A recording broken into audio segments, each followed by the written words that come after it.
We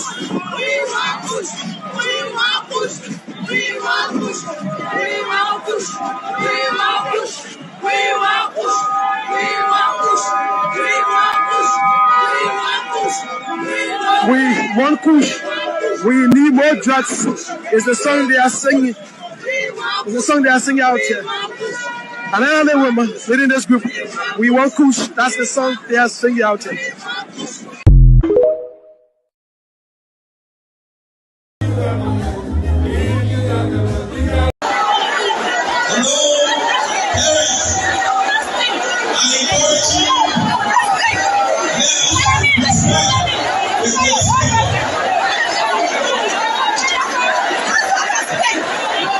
We have done this before. We had a situation where we recruited staff, and the staff said a particular person said we were under duress and did some things which caused a complaint to come to the Elections Commission. When that complaint came, we gave them due process. We processed them in a way, and at the final end of that, we had a recount of what was perceived to be something that they did. And the person who was supposed to win actually won. That is transparency. And that is what we commit ourselves to. No staff recruited, the 30,000 plus will be allowed to go free. When they misstep in our process, we will take them on. As we have done in the BVR process, where we have some staff that did some unorthodox things, we found them, we got rid of them. So, Liberian people, don't be afraid. First, on the website that we publish, and I'm being corrected because there was a slip in the number. It's you just corrected it, Mr. Technician. 2.471. Okay, thank you. Next question.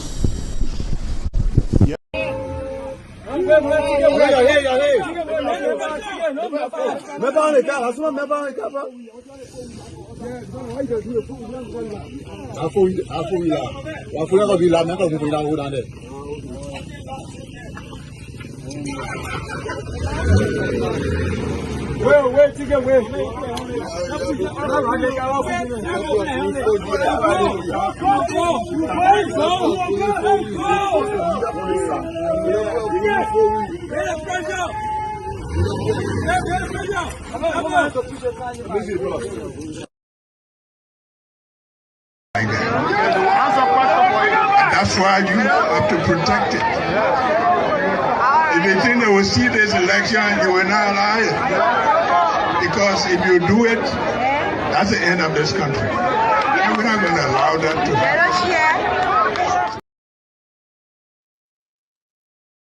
happen. The same problems continue under the current President George Manawiya administration, and unlike Sirleaf, there were no insiders reporting on her direct involvement with ritual killings. However, we've received information that the current administration has been linked to the ritual killing of children.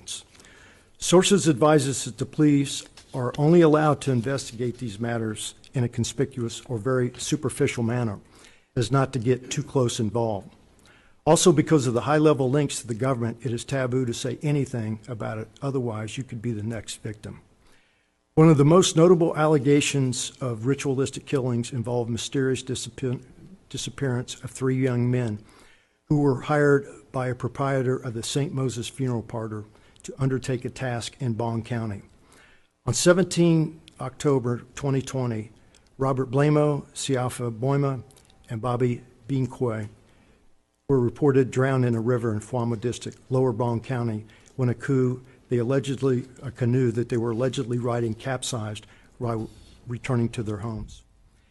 They were hired to do a piece of work, small piece of work called a piece of job, by a mining company owned and operated by Mr. Moses Asso.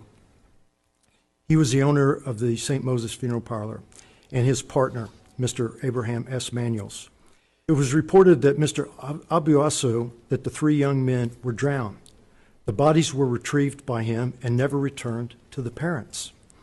He has close ties to the president and the government of Liberia, and through the Ministry of Justice, who he has contacts with, they have failed to provide an update or release the outcome of the investigation or a report on the circumstances that led to the conclusion they drowned.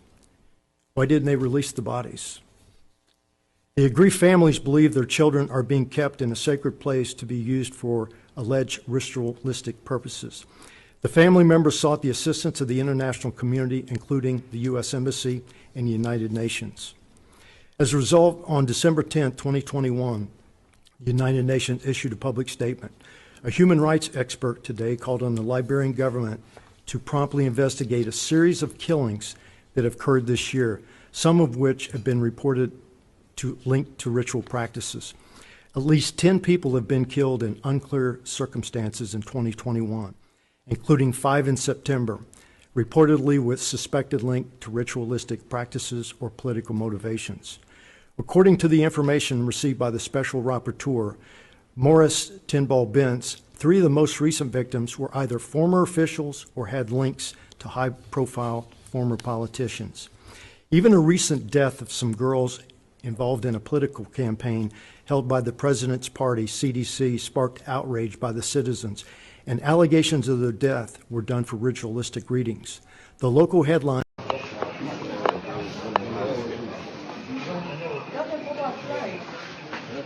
There's a flight that goes to the south.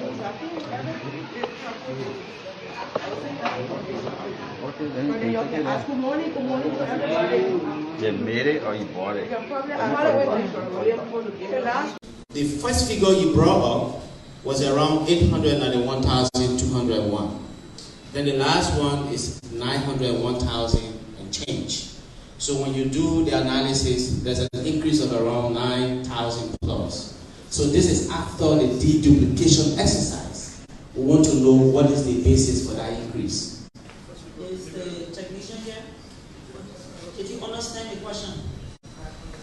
Okay, yeah. You want to respond to that, please? Thank you.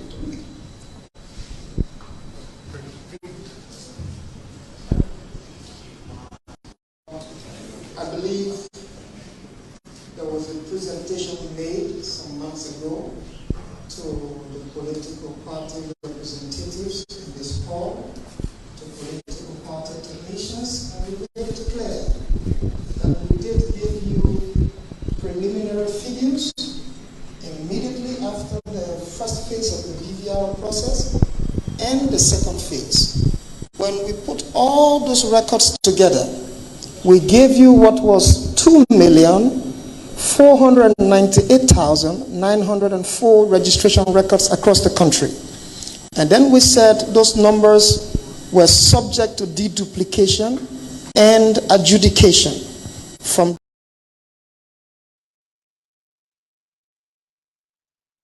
on the website that we publish, and I'm being corrected because there was a slip in the number. Is 2, you just corrected it, Mr. Technician, 2.471. 2,471,670. Okay, thank you. Next question.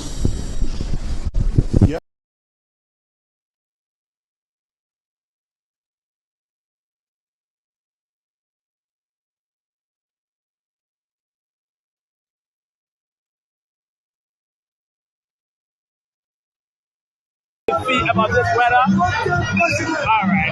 We are here. We are telling you guys that President Williams is a voting president. Let me tell you something.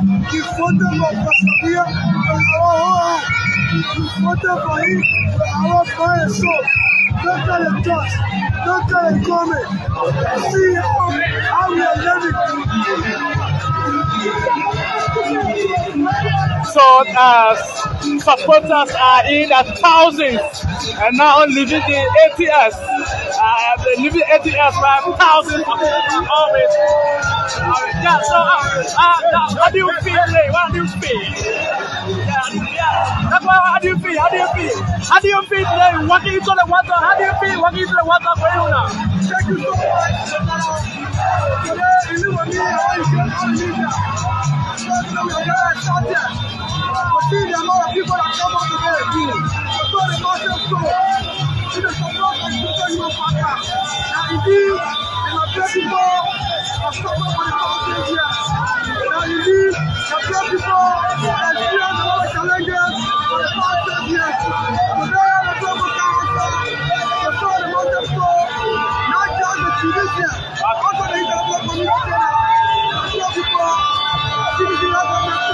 Thank you so much. Thank you so much. So we have thousands of supporters of the Unity Party now walking into the water and not leaving the ATS and demonstrating that love for Ambassador Joseph Boakai is very situation that fun hard to describe. They are not leaving the ATS.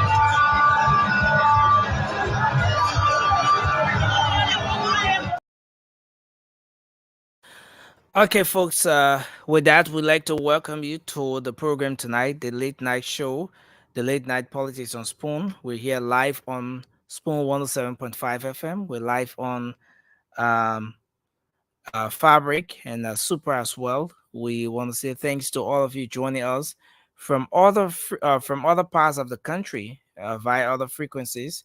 It's always great being here. As you know, the late night show is a platform that's afforded that's available for everyone. It affords you the time to talk about the issues, the different issues happening in the country, um, to voice your concerns on the trending national issues.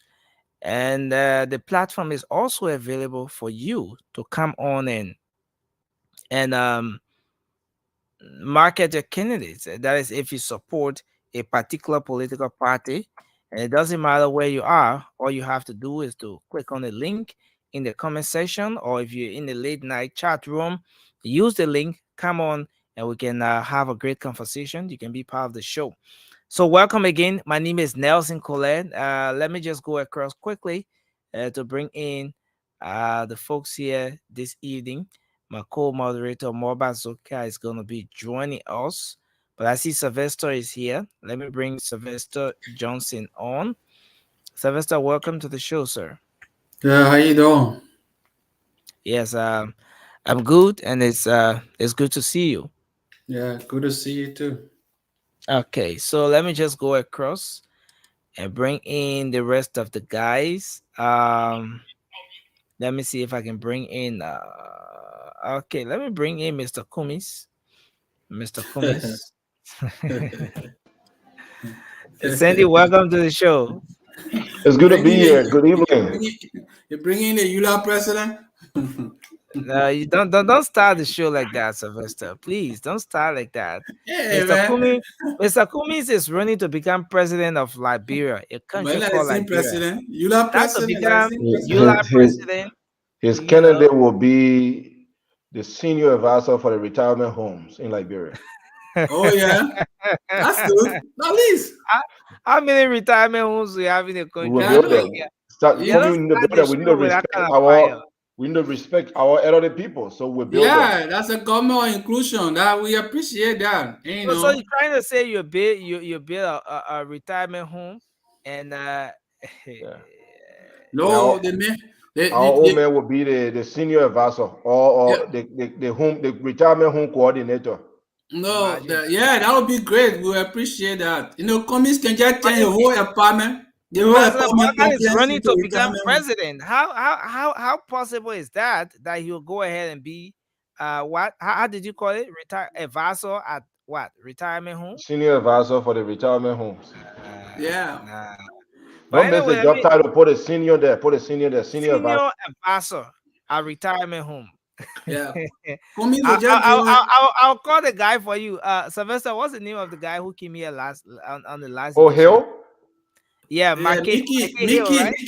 Mickey Hill. Hill got nothing on me. Mickey Hill, you got a meal. You gotta come here, Mickey Hill.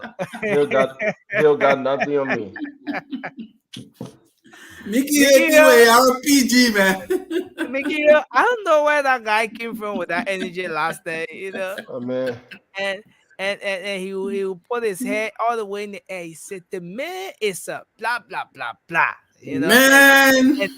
And then Kumis, Cindy will be looking for a place to show his head because he said dead man walking politically. My man, are you bringing that one out? Let me say it. I only say the man po he low way in the air. Oh, Mama, Mama, what they call me there are celebrating Jowia's birthday. Gerald behind you, my man. Gerald But behind you, bro. when Nobody Cummings behind me, win, gentlemen. we don't want our president to be living in apartment complex. Let me play me that, bro. Okay, let me say welcome to the show. Let me welcome everyone to the show now. I think we have Rudolph. Rudolph, come and take our issue with me today again. The man say The way Rudolph can cry in the back. A man can cry. he said you put me in the bag again. You know, but it's Mama, great. I'll log back in, Mama. I got it. But Jerry, how come I just saw a female in the back? Anyway. I get it. I'm a married man. No, sorry. I saw Korean girl. Is a female, I've been married for around 3 years, so I'm committed. I saw Korean girl. No. I don't do that. I remain committed. I go to I didn't Nigeria. say anything, Jerry. I just realized. I thought it was your house help. Your house help. No. I'm alone in my apartment. I'm alone. I'm a bachelor. My man, that's enough. I'm gonna put Jerry situation and get him. I mean, I play can be too clever. I play can be too My wife is monitoring the show. Okay, thank you. You can log out and log in. So the girl number you send me. I'll come back. So Jerry, the girl number you send me now. Please let Jerry be. I just asked. Hey Jerry. I want to say welcome. I want to say welcome. Number you send me now. You guys. No, man, I'll tell you guys number. Gentlemen, we gotta go. We gotta move on. We gotta Did you guys start know this that show. Cindy was supporter of PDC? Did you guys know that? I mean, no, we'll get there. We'll get there. I saw that information somewhere as well. Cindy, I was surprised when I saw that information. I said, what? So, but I want to say welcome to everyone. Let me say welcome to you, Sylvester. You're the first person I welcomed on the show today, and Edwin Freeman. Thanks for joining us, sir. Is this the first time on the show? You want to say that right? Yeah, this is my first time. Okay. Yeah, this is my first time. Okay, so welcome to the program. Do you support any specific political party? You want to let us know that? Which party you support? Yeah, this is my first time. No, I'm asking which party you support. Which political party you support? Are you hearing me, sir? Personally, yeah, I'm hearing you. Okay, so I was asking which political party do you support? Personally, for now, I don't have. For now, I support the UP. Yeah, I support the UP. Okay, thank you. But I think there's a delay. Maybe you have to work on it somewhere along the show, because it takes time for you to get me and then respond, which is not too good. But I want to say welcome to the show, sir. Our own big brother Prince, welcome to the show, Chief. I see you are anyway. Let me leave that. Someone told me you are just about to cross over to Constantine. I won't Gonglo, but yeah, what I tell you, when the first day one came on the show. Friend says welcome to the show. I think you were here. You were here last night, and it's great to have you joining us again tonight. Welcome, Toure. Maybe you have to break this silence. What happened? You have to. No. Give me a chance, Toure. Don't jump the gun. You have to muster the courage to maybe break this silence. You know, is that something you want to say to us that perhaps is not coming through? So with respect to your political affiliation and the particular side that you support and all of that. But you see, Nelson, look, the beauty of politics is, in life, sometimes even a tea and a tongue can fight sometimes. Okay. So let me say this. What I said last night on this platform, I've received so many calls. You don't even believe this. The mail was someone. I told you guys. Look, I told you, Councilor Tiawan Gonglo will have summoned this guy.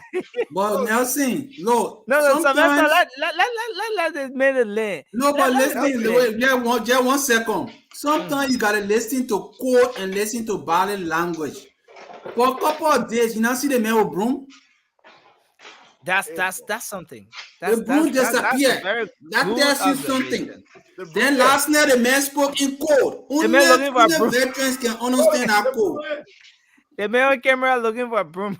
The broom. So why you put a broom 50 miles away? Nelson, the broom is in reach. Okay, the broom is in reach. The broom is just an arm length away. All right. Let me tell you this, Nelson. At the end of the day, I said something last night that was taken out of context. Okay. I was speaking contextually. All right. Look, let me say this. And on that scene recording, if you can play Nelson, because I know you are very good at playing tip. I also said that the Senate, the councilor still remains the only man that I feel, the only candidate I feel can really, really change the trajectory of this country. I still stand with that. But I'm really, really speaking out of, I look at it. It's playing right before our eyes. Okay? Look, Sandy, I wish Sandy was on. God rest the soul of former governor Bill Richardson of New Mexico. I'm pretty sure some of you know this story. Bill Richardson was once an ally to the Clinton. But when he saw that how the wave, how people are gravitating towards Barack Obama during the 2008 presidential election, after serving under Bill Clinton as Secretary of Energy, if I'm not mistaken. All that. He moved on towards Barack Obama. It happens. Sometimes when the market had to sell, but anyway, thank you. No, but if the market have to do with sweeping, corruption, people always need broom. Except if you are seditious, but we'll sweep. Okay. Thank you, Ture. Let me say thank you to you as well. Rudolph, it's great to have you on the show today. We hope to have the females joining us. But why did Cindy leave as soon as I brought all his CDC Benin? What happened?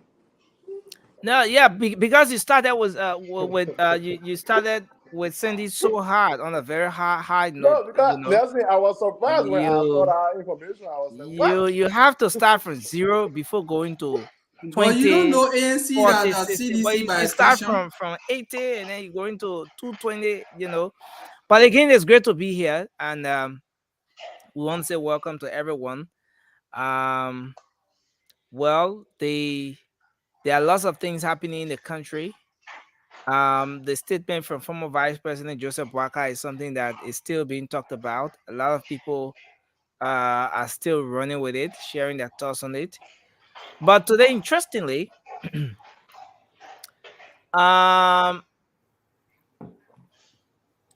Finance Minister Samuel Twe had a very, very lengthy interview.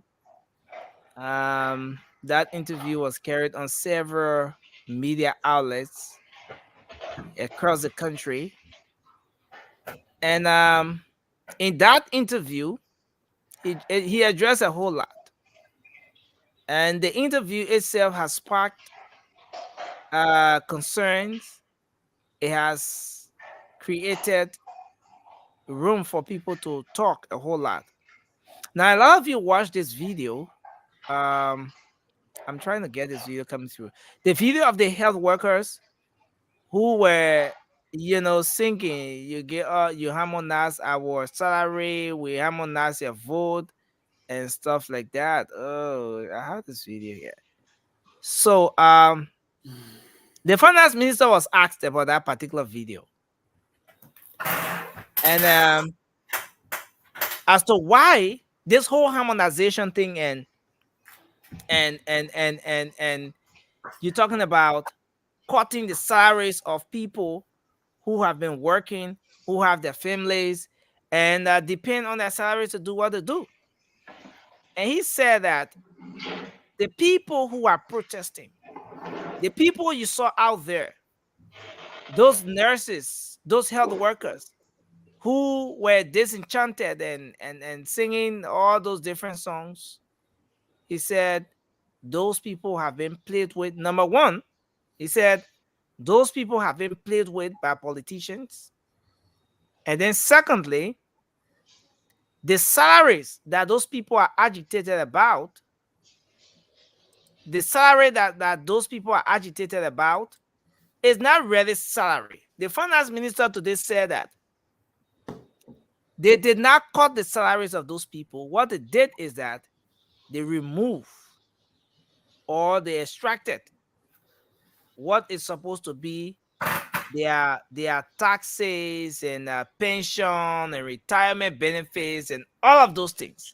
That was what they took away. Now, this is the video I was talking about. You get 100%. We get you 0%. You get 100%. We get you 0%. We have another salary. We have another vote. No medication in the hospital. We have another vote. No new employment. We have another vote. You get 100%. We get you 0%. Okay. So the health workers there, you get 20%, we get 0%. You harmonize our salary, we harmonize your vote. And this is happening at a very crucial time when you have the government itself seeking re-election. The government wants to be re-elected. The CDC government is seeking another 6 years, going to the people in the trenches, in the butchers, everywhere, asking the people for re-election. But then, right on the shoulders of that, you have health workers gathering and, expressing their dissatisfaction. And then in response to what you just saw, the finance minister said that, look, those people, first of all, do not understand how this whole salary thing worked. It was their taxes and retirement benefits and all of those things that was extracted from their money. No health worker salary was cut. And then the next thing he goes on to say, responding to that same video or that same question regarding this video, is that, look, the individuals you saw out there, they are being played on by politicians. In other words, they are being used. Now, it is the politicians who have convinced those people to be out here, those men and women, to be out here and chanting slogans and threatening the government. But what does this say about the government? What does this say about the chances of the CDC as we move towards October polls? Looking at health workers protesting, health workers threatening to harmonize the government's vote because their salaries were harmonized at this particular time, such a crucial time. And not just that, but also considering the response, the very response from Minister Samuel Twe with respect to this, saying that those individuals are used. They are used by politicians, and that's why they're out there. I just like you to weigh in your thoughts on this as I get a very important video ready here for us. Maybe we can start with you, Sylvester. Well, good evening, gentlemen. Good evening to our viewer listeners. Well, as you stated, Samuel Twe said that they did not harmonize salary and whatever it is. It was taxes and pension that they took away and this and that. So my question to Samuel Twe would be, the past government, Edding or Dion or what have you, were they not taking taxes? Were they not taking pension? So why would they start complaining now and you claim it as that's taxes and pensions that will be taken away from them? That's why they're complaining. That was just a way of just deceiving the people. That's a big lie.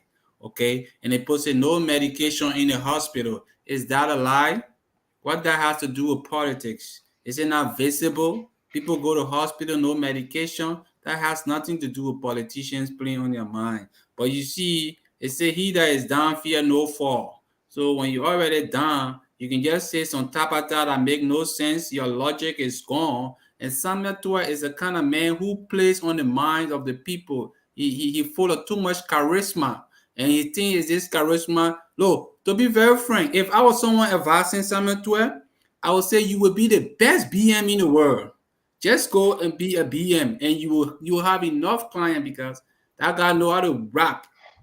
And all he does is to conjure. He does use all this jargon and phrases and this, that. Then you think, oh, the big club, Baku is strong. But he doesn't address the problem. Taxes is not today's thing. Pension is not today's thing. Even the people that pay pension, the government go after the people pension and spend it. Okay? People are retired today. They can't get their pension money. How can you justify that? So sometimes I just don't. But in the first place, that statement, that comment that the people are out there because they are being used by politicians, and not necessarily because the next comment, the next statement, all by itself dismisses the claim or the issues being raised by those individuals out there that their salaries were being cut, their salaries were being harmonized, and that's why they were out there. No, now he dismisses that by saying that the individuals were out there, those health workers, because they're being used by politicians. Now, are there possibilities of what the minister said being through, considering that we are in a very crucial electoral period as well? So how can someone who's making, I'm just using this as an example, how can someone who's making $300 end up making $150 or even $100, and you say, oh, they are being played on by politicians? I mean, it's a fact.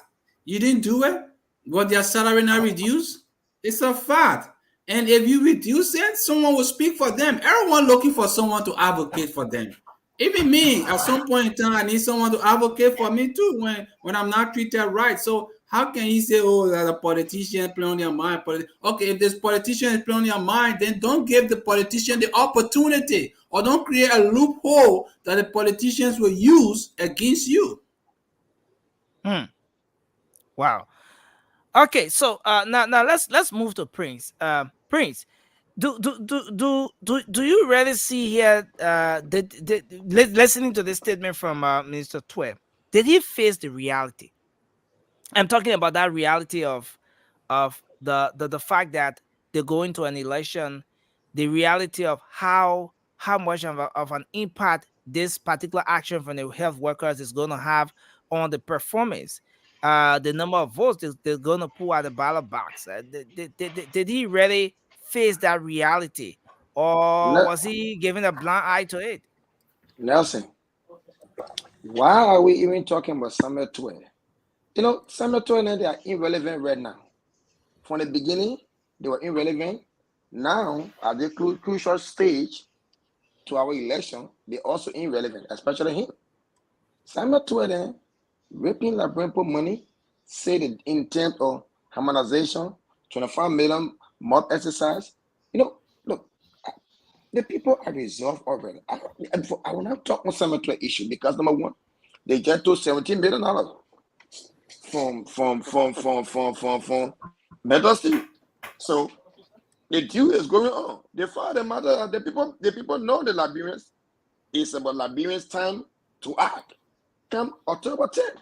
So it is Samuel Tuer the way he's doing. He's jargoning the people of Liberia. He's making Liberian people feel stupid. Liberian people to tell them, we're not stupid. We will tell you what we will do. And October 10th, Samuel Tuer will be no more finance minister. He will be coming for what? For questioning. So I don't want to give Samuel Tuer the plea or to talk about him to make him relevant to Liberian people. No. I don't want to go on too much, my brother. Now, Toure, looking at this situation, the health workers are raising concerns, and the finance minister says, "Look, those people are used by politicians." Was that a strategic approach, especially in a crucial political period, to that situation? Well, look, let me read something here from one of our followers here. Momolu Molly. Okay. Samuel Tuer is right. those nurses were used by politicians. But the politicians he's talking about are the CDC government. They are the ones that harmonize their salaries. So he's absolutely right. They were used by politicians. The politicians that subjected them to the condition, right? That's why they are out. You know, my man Jerry, my friend Jerry, who I have so much love and an admiration for, always use the phrase that I enjoy. And I just hope that if I use it tonight, my man, when I have a problem with it. Jerry always talk about these people, they have the tendency of trying to intellectualize the people suffering. All right? That's the thing. Someone the same way President John Maynard Weah was able to mesmerize people with his skill on the soccer pitch. Someone actually uses this eloquence to try to mesmerize people with his jargons. Okay, as if that have translated in putting food on people's table. As if that was translated to taking push off the streets of our people. These are the things we're talking about. All right. They don't have solutions. They haven't had solutions. They are not pretending to even have one.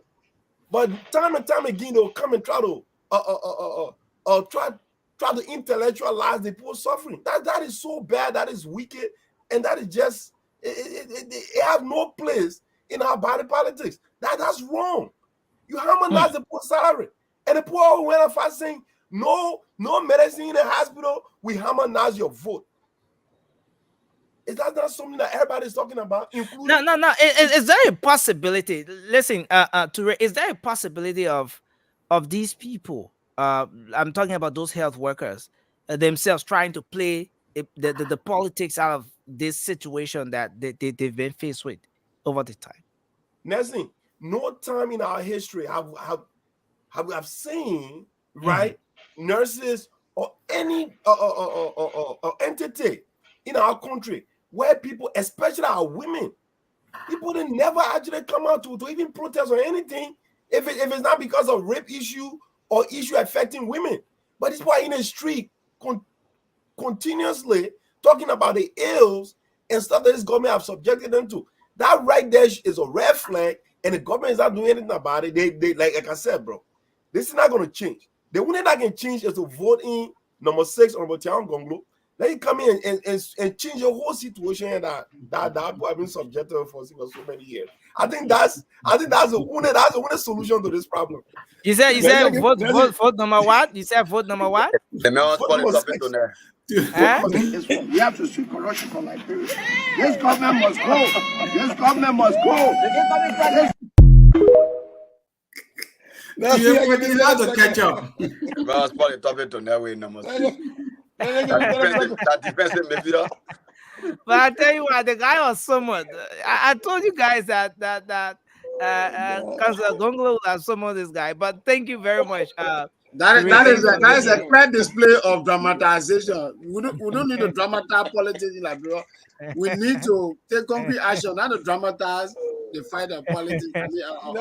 Nothing. Quickly. The scenes. Yeah, we gotta move the phrases. Yeah, but just take 20 seconds. Yeah, the scene cemetery man that told the world, not even the Liberians, that Liberia is giving current electricity to Ivory Coast. That some all lived there for decades. Go off. You want to give cemetery the audience here? What were his days in court? That's what I'm going to tell you. Thank you. Okay, thank you. Let's go to Francis. Francis, let's hear your take on this, man. We're just about 15 days to election. Liberians will be making very crucial decision at the ballot box. But then here we are, man. The finance minister's response to that particular video, the concerns of the nurses, their plights. What's your take on that? Right. First of all, I feel so proud, right, to see those nurses out there. That's one of my proudest moments in this particular campaign season, to see them out there and saying the things that they were saying. But it's also insulting, right? It's also insulting for him to come out and say they are being used by politicians. You see, they have no respect for the citizens anymore. That's why they say these things, because they thought like back in the days that past elections, people they will come out and give rights and reduce the cost of living a little bit, and people will succumb to it. But these people, there's a livelihood. You steal that money. At campaign time, you're taking that money to campaign because that's pretty much what they're doing. You talk about pension and taxes and all that nonsense. No, these people were the same people on the front line during Ebola time, during COVID and stuff like that. You can treat nurses like that. No. The minister said that the money was used to further prepare those individuals for future benefits. You know, the pension. What individuals? They are not What used to individuals? it. The nurses, they are not used to paying taxes. And that was the exact word he used. He said they are not used to paying taxes. They are not used to paying those things. So But then you can at the least fact that insult. they are paying it now is something that is not it's not pleasant for them. So that's why At least. I'm sorry. Let me just finish quickly. At least you can insult the people. You can at least insult the people by saying, "Oh, I have a container ship coming with medication, for the hospitals. With we have a training program for EMTs and stuff like that for emergency medical personnel training." Insult the people that way to at least maybe in some utopia universe they will believe that that's where that money is going. But you can't just say stuff. Everybody knows it's a lie. One of the previous panelists mentioned people are not getting no pension in Liberia. And those people are working every day. The healthcare system is already below standard. Then you expect the people to go to work and not get paid? And then you insult them saying that they're being used by politicians? Yes, that's why I'm saying I'm so proud, because now other people will see it. It's a campaign slogan for them to against the CDC. Like I told you guys yesterday, I'm non-partisan, but if you are if you're the ruling party and you are screwing the people over, I'm against you. So I'm for the opposition. That was insulting. Wow. Okay. Now let's move to Freeman. You watch the video, and maybe we should have this coming again. Jerry, I don't know what is it you're saying, but I'll take a look at it. But listen, you watch this video.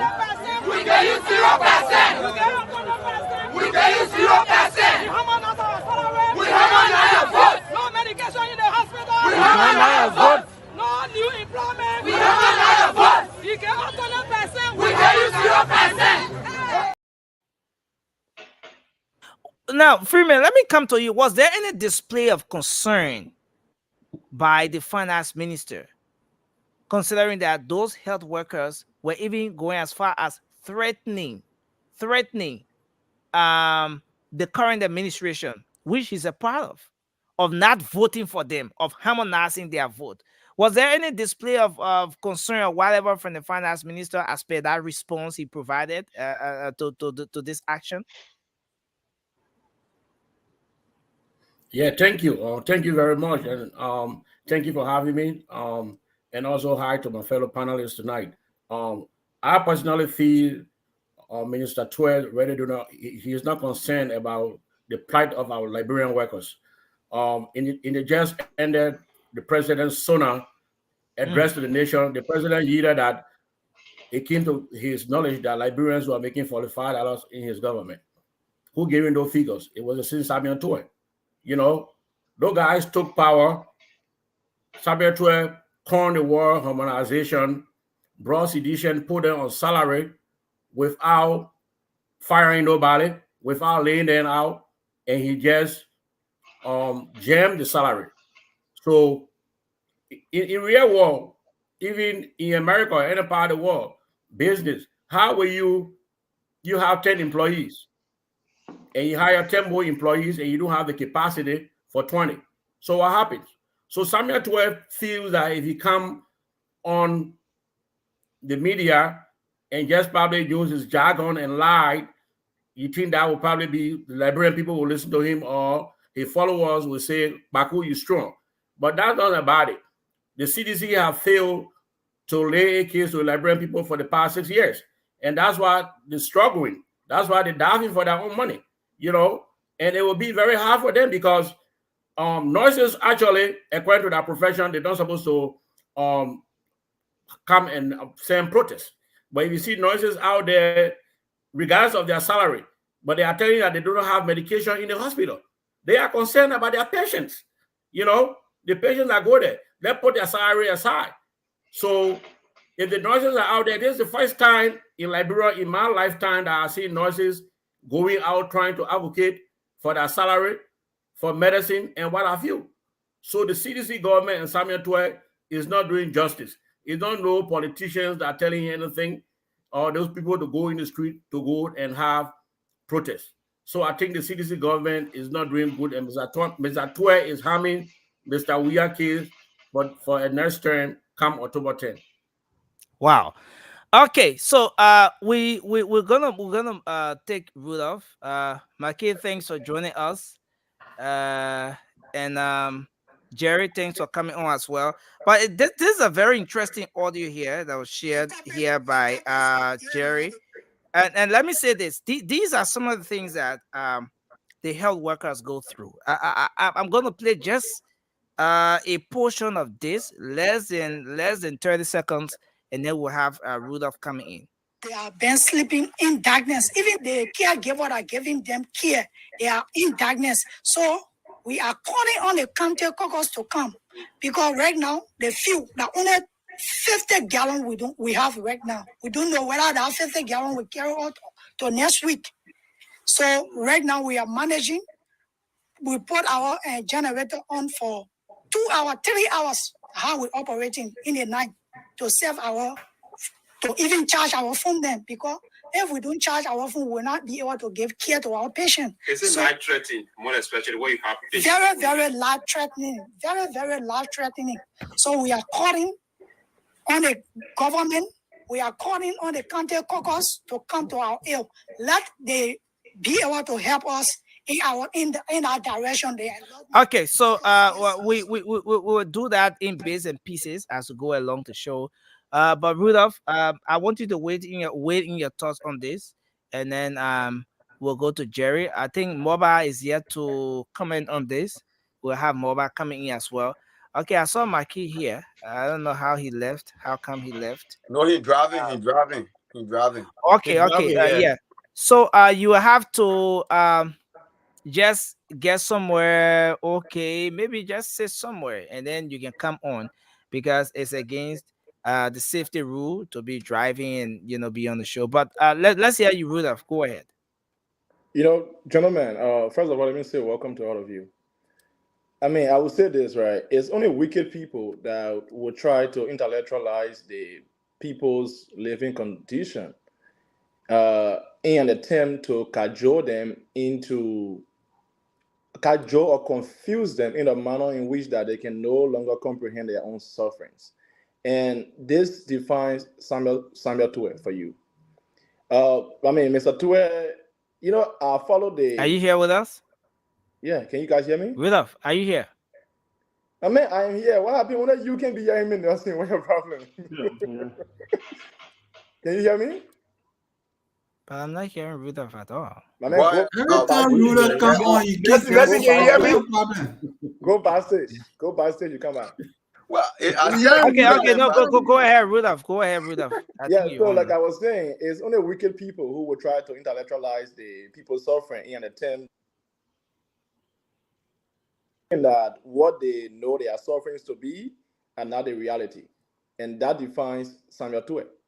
I followed the live, and he has this listed tactics of out talking everybody so that he can kill the time and not say anything, and that was what he did again today. For him to publicly say that these people were influenced by politicians, I think that was a reckless statement, and that shows to all of us that Mr. Tuer doesn't care about the people. I mean, he cares about himself. He cares about enriching himself and the gang. And when I say the gang, I think you guys know what I am referring to. No, we don't know. You have to say what you're referring to. I mean, reminds it. I am referring to George Manewia, Natalia McGill, and all of those big shots within the CDC. That is the gang, Nelson. And I stand with my statement. It's not of you. It's not of Spoon. It's from me. So yes. So Mr. Tue is not in the interest of the people, and that is why he is the most hated man back home. Not, even George Weah is not as hated as Tue is, because Tue come on to us and try to read World Bank reports when the people cannot not see their lives in those reports. That is just a mockery. He always does this. Do you really see this harmonization thing? Because the reason why the nurses, the health workers were seeing protesting and saying all of what they were saying is because, according to them, their salaries were harmonized. Did this harmonization thing, from your own reading of things, looking at all of what have been coming up since this scheme was rolled out, did it really serve the purpose? Did it address the whole motive of cutting down on wasteful spending in government and so forth? Nelson, good question, and I would like to say thank you to Edwin. I think he said it well.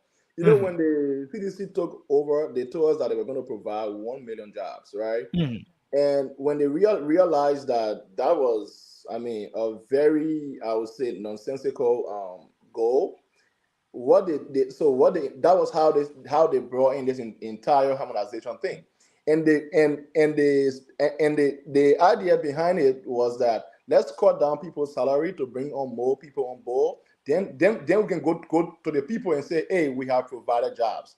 But that was poorly calculated, because Nelson, you cannot tell me that you are bringing on more people when you don't have the capacity to pay them for their works or for their effort. What this government should have been focused on doing was to go out there, lobby it, and bring to the country investment. They should have created a conducive environment where investors will feel safe to come back home. But when you have a president telling you that he cannot provide security, you should buy your own CCTV camera, these things scares investors away. So they shot themselves in the legs. And now they were trying to do everything they could do to come out to us and say we are providing jobs. Now this statement from the finance minister just about 3 weeks, let's say 15 days, less than 3 weeks to election, considering that those health workers were threatening the government. To have this kind of response from the finance minister, something that does not in any way appease those individuals, it doesn't in any way tell them what they expected to hear.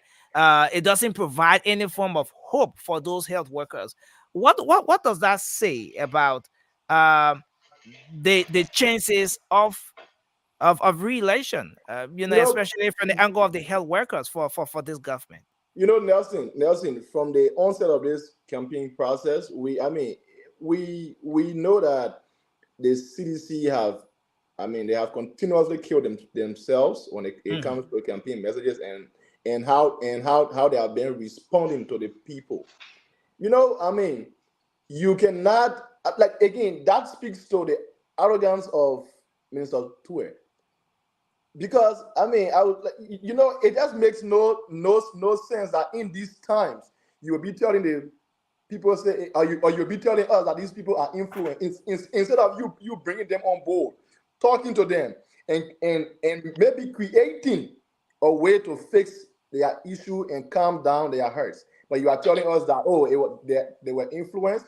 I will say this, right? I will say this. That is God's at work. We believe in God. I feel like that's God's working. God is beating them right now. That's what I would say. Okay. Thank you very much. Let's move to Jerry. I don't know. To read like a broom making that sound. Well, how am I brewing making a sound when I'm muted, Nelson? Hey, Nelson, Nelson, every little chance to throw something my way. No. I thought the broom was rubbing on the camera and stuff like that. But Jerry, let's hear you. And Nelson, let me say thank you for giving me time today to complete my thoughts. You talk it's been a long time since I enjoyed you see today. It's an indictment. It's an indictment by itself. He said he Go ahead, Jerry. Yeah, you know, for the record, the audio you're playing from Grand Crew is from Grand Crew. Yeah, it's from Thank Grand you. I meant to ask where it was from, but thank you. Yeah, it's from Grand Crew. Yeah, it's George Weah home. Yeah, you know. Yes. But you know something. So listen. You mean this particular audio? No, let me play a portion of this audio before you come in. Before you come in. Let me just have a portion. In darkness, even the caregiver are giving them care. They are in darkness. So we are calling on the county caucus to come because right now the only 50 gallon we have right now. We don't know whether that 50 gallon will carry out to next week. So right now we are managing. We put our generator on for 2 hours, 3 hours. How we operating in the night to save to even charge our phone then because. So what happens after the 2 hours, 3 hours, when the generators are switched off? But go ahead, let's hear you, Jerry. That is the issue. And this county is a county the president is from. There were the deputy speaker from. There were the president pro tem of the Liberian Senate from. This county. Maybe Samuel Dwayne hear the audio here. But you see something interesting the Liberian people said. Nelson, I want you to capture it in the video. They said, if you give us, stuff, we'll give you 20%. So it means that 80% of the Liberian people are already resolved. And with Joseph Boakai having 60% of that 80%, to reject George Weah. For Samuel Toy to come and say, oh, that political thing and all of that. Look, my man, you don't joke with the people's interest. It's not because these people are crying that from Grand Crew. It's emotional, my brother. A certain portion of the video, the woman said, no medicine here. Paracetamol here, so you can go credit to local pharmacy. If you play the other one, you hear it. She said, because I got that portion of the video, but let's look at the minister's action. The minister's response to this situation. Yeah, the minister of finance, it is a number he'll be punished for everything that he's doing. Toy is somebody that doesn't pay attention. I can remember immediately after the elections. Let me just tell you a little bit. I respect Wemon P. And he and Toy being friends.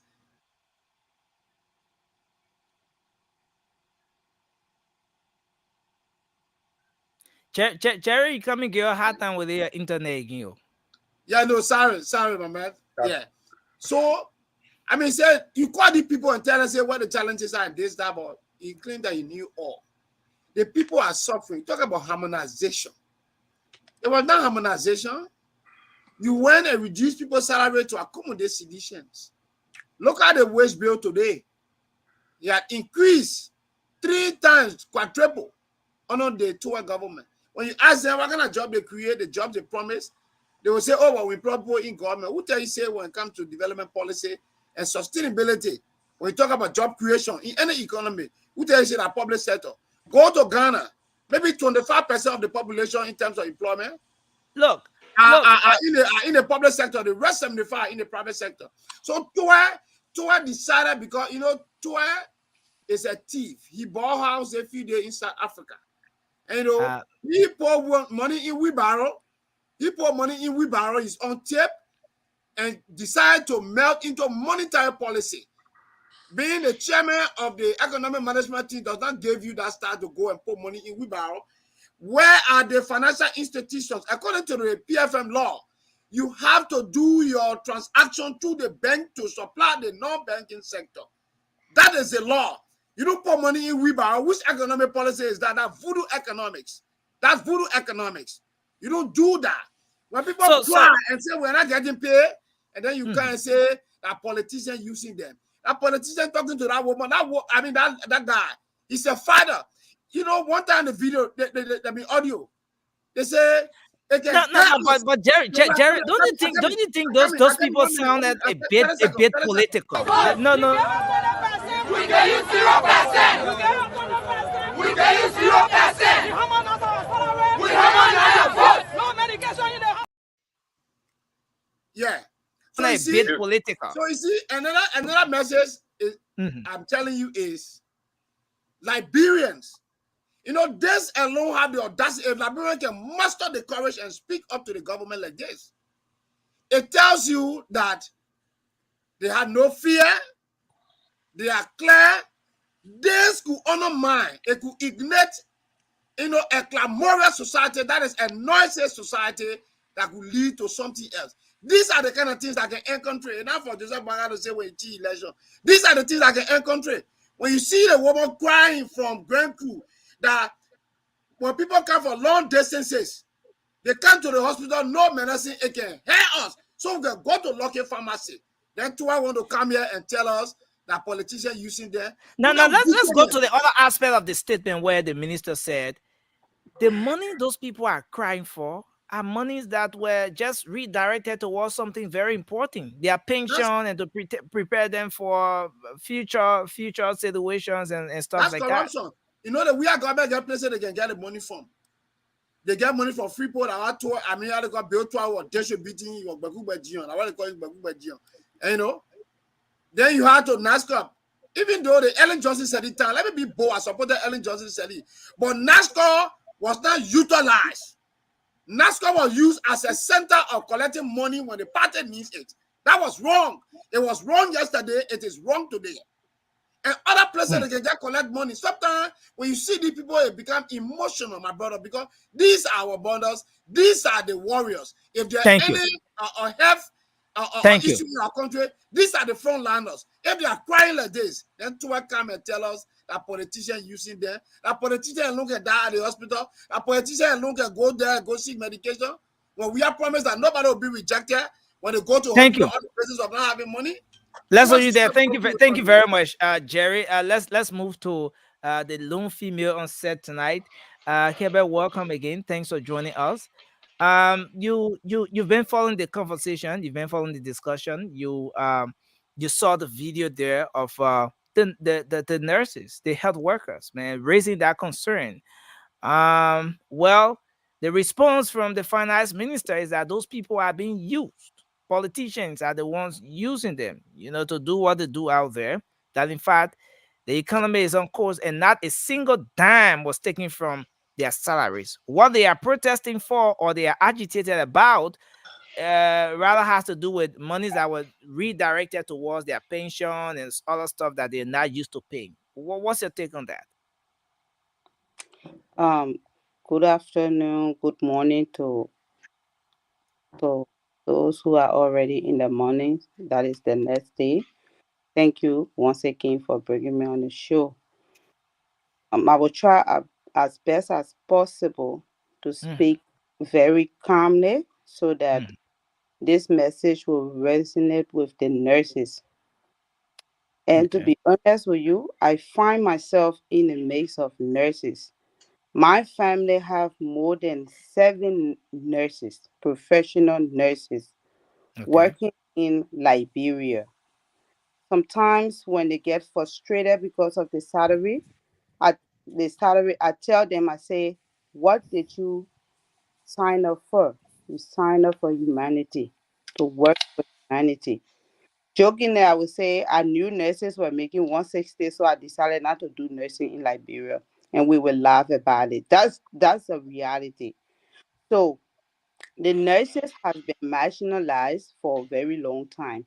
We know that years back, the nurses wanted to form a network for which they were denied. Some nurses who took the initiative to go as a head were harmonized or taken from nursing pay, government payroll.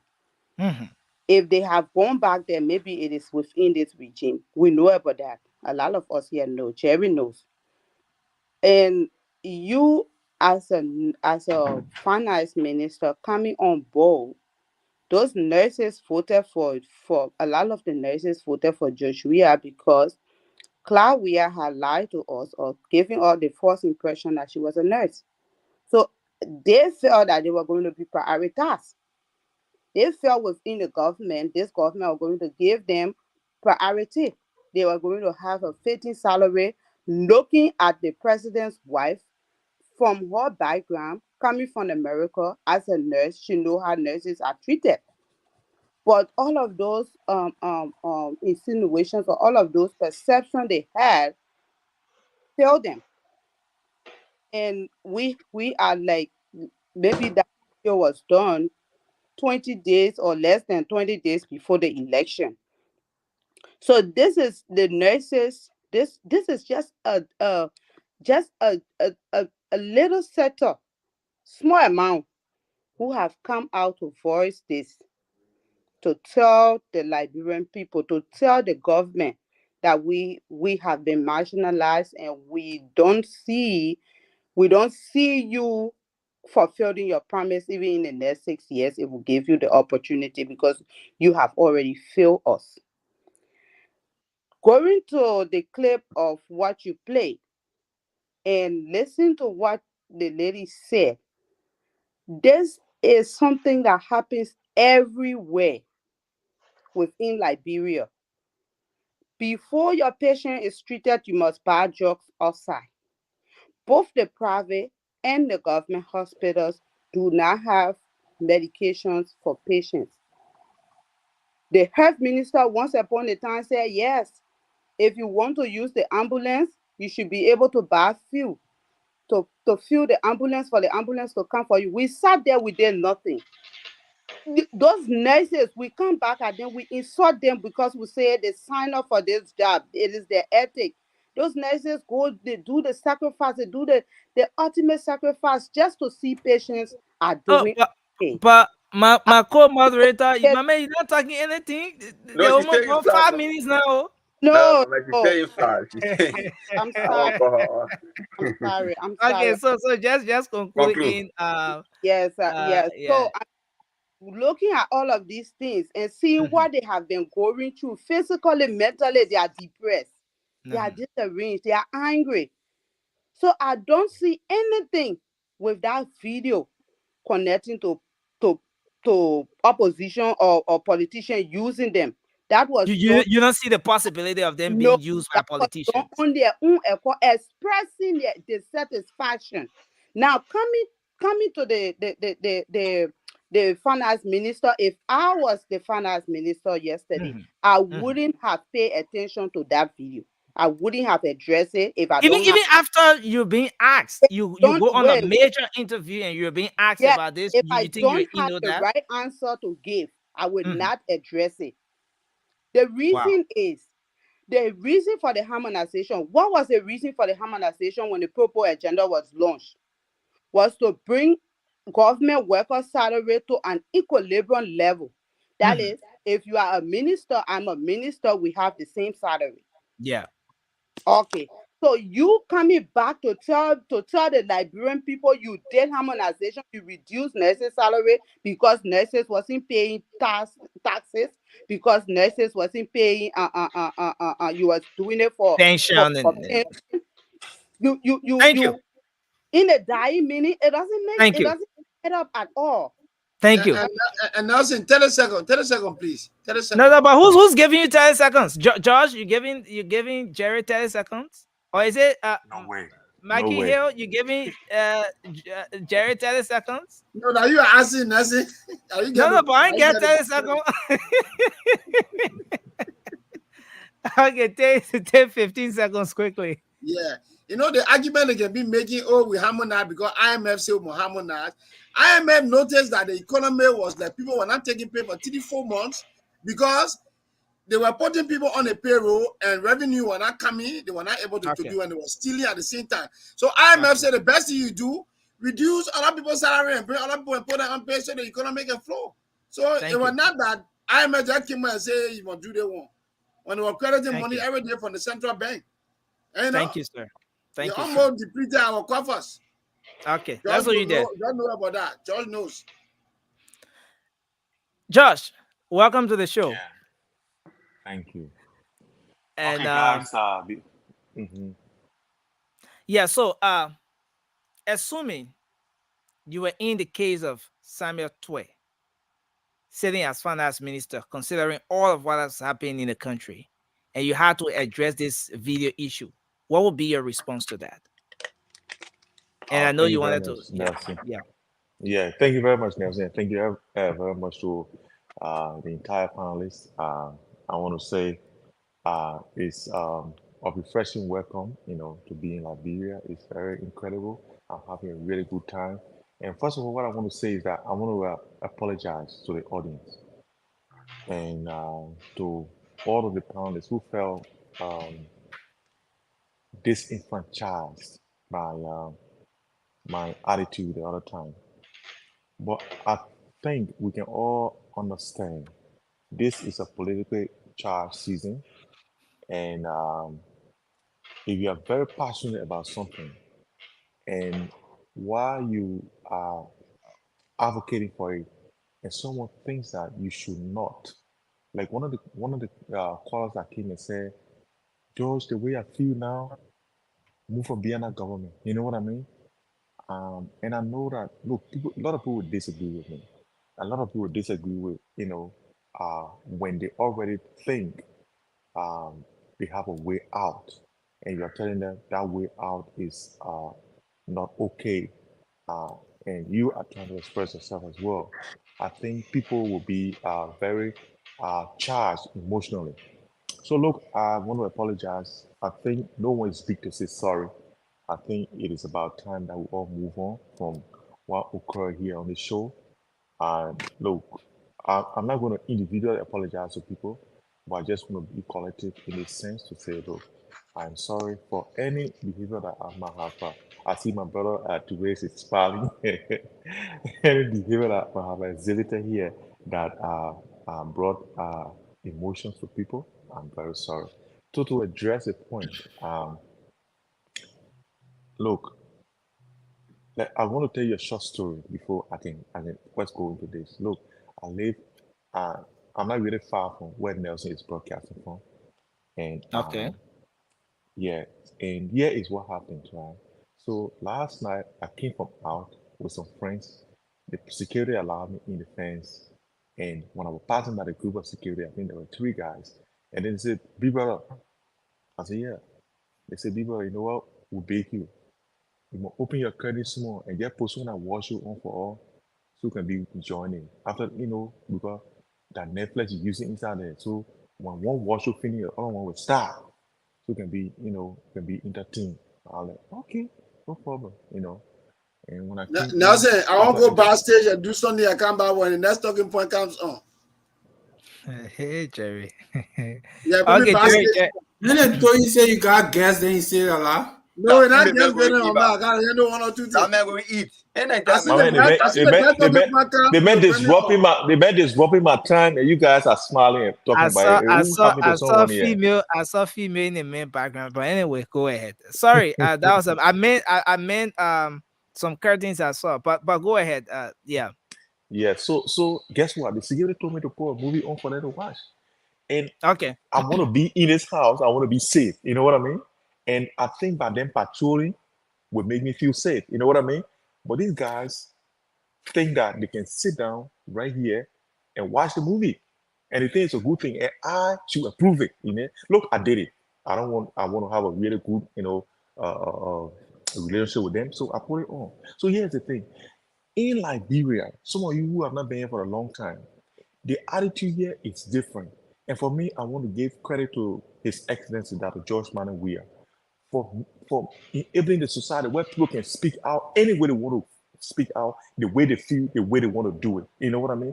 But appropriate in other societies where we come from, a security would never tell you, say, "I want to watch movie," while you in the house there. Because that security has a duty of care for you that they have to be patrolling in order to do it. So I don't want to say, I don't want to agree with the minister to say these people are politically charged, for making those statements. But I think what I want to do is I want to give credit to the president. Look, in this election, if you don't want to vote for George Weah, vote for whoever you want to vote for. For me, there are certain people who minds are made up. I had a taxi driver who took me from the airport here, and after our conversation, he said, "Be brother, that thing so I will listen to it, and when I go, I come and make disciple." They think here that too. Waka don't get a key to face anything in the country. These people too, they want to come and eat their own. That's what he said. So look, there are so many people who have different ideologies. You are the finance minister Samuel Twe in that position, in that seat, and you are asked this question about the the plight of the health workers and why they were, disenchanted and everything. Do you really see that response as something that was timely? What would you have said if you were the one in that particular seat? Oh, if I were, the one, I wouldn't have said they are politically charged, or they have been used by politicians. Look, what I could have said would be that, look, this is a time where people are looking at anything, to hold on to. You know what I mean? It's elections and people will be politically charged. You know what I mean? Well, I'm not going to say, they are being used by politicians, because if you say they are being used by politicians, that means, look, then our health system is compromised. Look, I heard a story where a nurse would tell one some patients, you know what she said to them? So unprofessional that I almost felt that, oh my God, where is our country going to? You know what she said? He said, and you see, when everyone in the chair, the man used to come to the place here, they used to find something for us. But now you see, you're not getting nothing to even find for us, cool water. So you know you're more vote right. You see that type of statement she made to the people? I felt so the woman she used to be bribed, and she feel that even though she's been paid, she used to be bribed. Now she wants people to bribe her because they're not bribing her, the government is not doing well.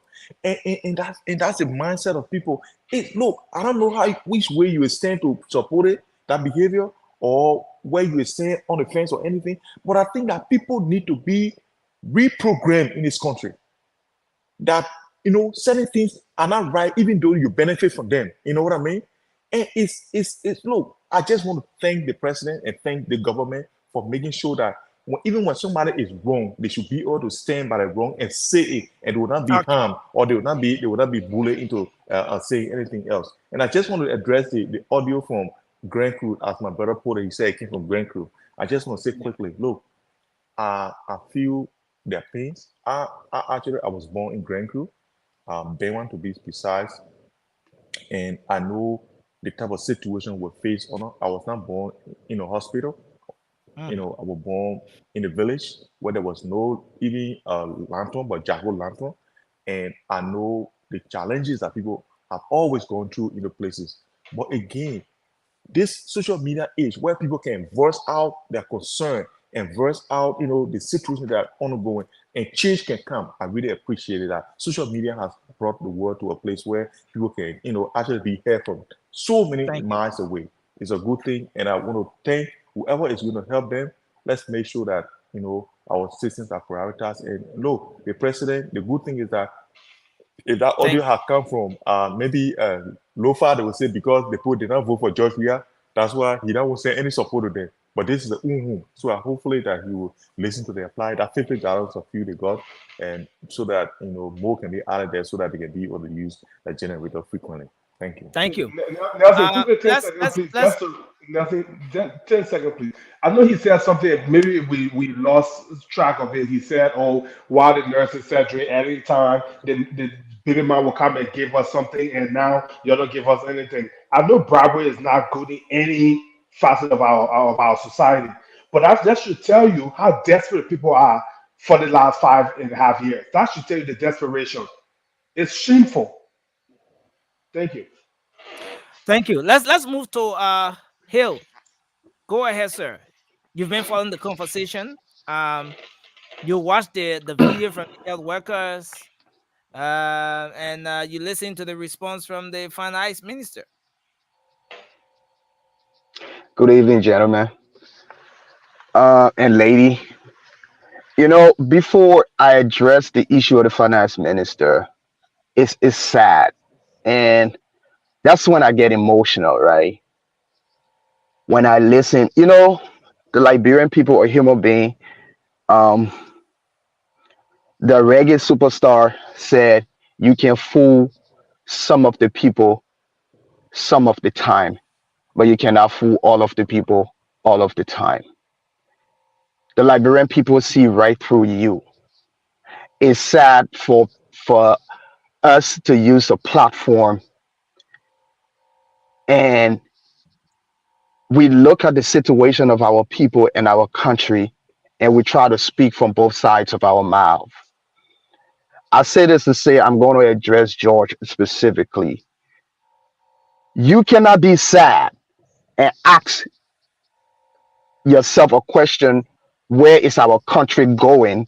Because a nurse made a statement that when people used to come here during Ellington, they used to give us small thing. And you are appalled for that statement. But then you are grateful to a president who would come out and say to a grieving family that lost their loved ones and make mockery of it nationally to say those people were making love in a car. How do you feel? How do you feel being appalled for one statement, but then a national leader will make something like that, and then you congratulate him and you are grateful to him? So this is the kind of things that when people listen to, it irritates you. It goes to the core of your soul. That's just being hypocritical. But going to the issue of the finance minister, lies and Samuel Twain, they are one and the same. You cannot differentiate them. There's not a single day that Samuel Twain will come out and say something that is not a lie. And at the end of the day, he's only taking cue from his paymaster. He's only taking cue from the president. That statement from Samuel Twain is a gross indifference to the value of human life and human dignity. To look at people who are feeling the pinch of your failed economic policy, to say that they are not of their sound mind, to differentiate and understand what the economic situation in the country is, but they are being moved by politicians. It's a sad day, but it's not a shocker. If Summer 12 had come out and said something to the contrary, positively to what the people were saying, that would have been a shocker. But as I said, from the president to the layman in the CDC-led government, there's nothing that comes out of the mouths of these people that are true. The president is a liar. The president lies through his teeth on a daily basis to his own people. So everything else, all of his, if the principal lies, what do you think the subordinates will do? The hair doesn't get rotten from the tail, it gets rotten from the head. I mean, the fish doesn't get rotten from the tail, it gets rotten from the head. So at the end of the day, for some of us to come on the show on a national platform and try to commend somebody for doing the wrong thing, and then try to denigrate another person for doing the similar thing, which of course I would even give a pass to the nurse, because she doesn't have anything within her hands. She doesn't have the authority. She's not clothed with the authority to change the situation. The person who is clothed with the authority to do it is downplaying the sensitivity and emotions of his people. Now, Hills, do you see the possibility of those nurses being used by politicians, as the finance minister stated? No. How? What's the possibility of them being used? These are people who go to work on a daily basis, sacrifice their time, even though they are not being paid. But they took oath. So someone may say, based on the timing, we are in a heated political era. We just about 2 weeks to elections, and let's say, okay, about 3 weeks to election, and they are threatening the government of harmonizing votes because the government harmonized their salaries. Nelson, is there any reason for anybody to think Nelson, listen, that was the time frame, the time depicts their actions and their words. Listen, there is something called a social contract. A person comes to you and say, I will do this for you if you vote for me. The people say, okay, we accept this contract, we vote for you. And then the people fulfill their bargain of the contract, and you get into office, you neglect them, and now it's time to re-sign our contract. So that's why they're telling you. It's not people using them. They're just telling you, you fail in this contract. Your portion of this contract, you fail. So we're telling you right now, we're not going to re-sign the contract with you. What time could be more better to express their point of view than now? That's the only time, because these, Nelson, bear in mind, these very people have cried over the period of 5 years. and their cries fell on deaf ears. It's not just the issue of not listening to them, but you add insult to injury by making mockery of the people plight. What you expect them to do? That's the only way they can voice their opinion, through the ballot box. And they're telling you, they're not hiding it from you. It's just like America. I serve in the military. When America go into war, they tell you, hey, we're going to attack you 12 midnight. We're going to use this bridge. That's why the Liberian people are telling you, elections around the corner. We are not going to vote for you. Thank you. Now let's move to Cindy. Cindy is the lone CPP representative on the show. The man who said that he doesn't trust Mr. Cummings.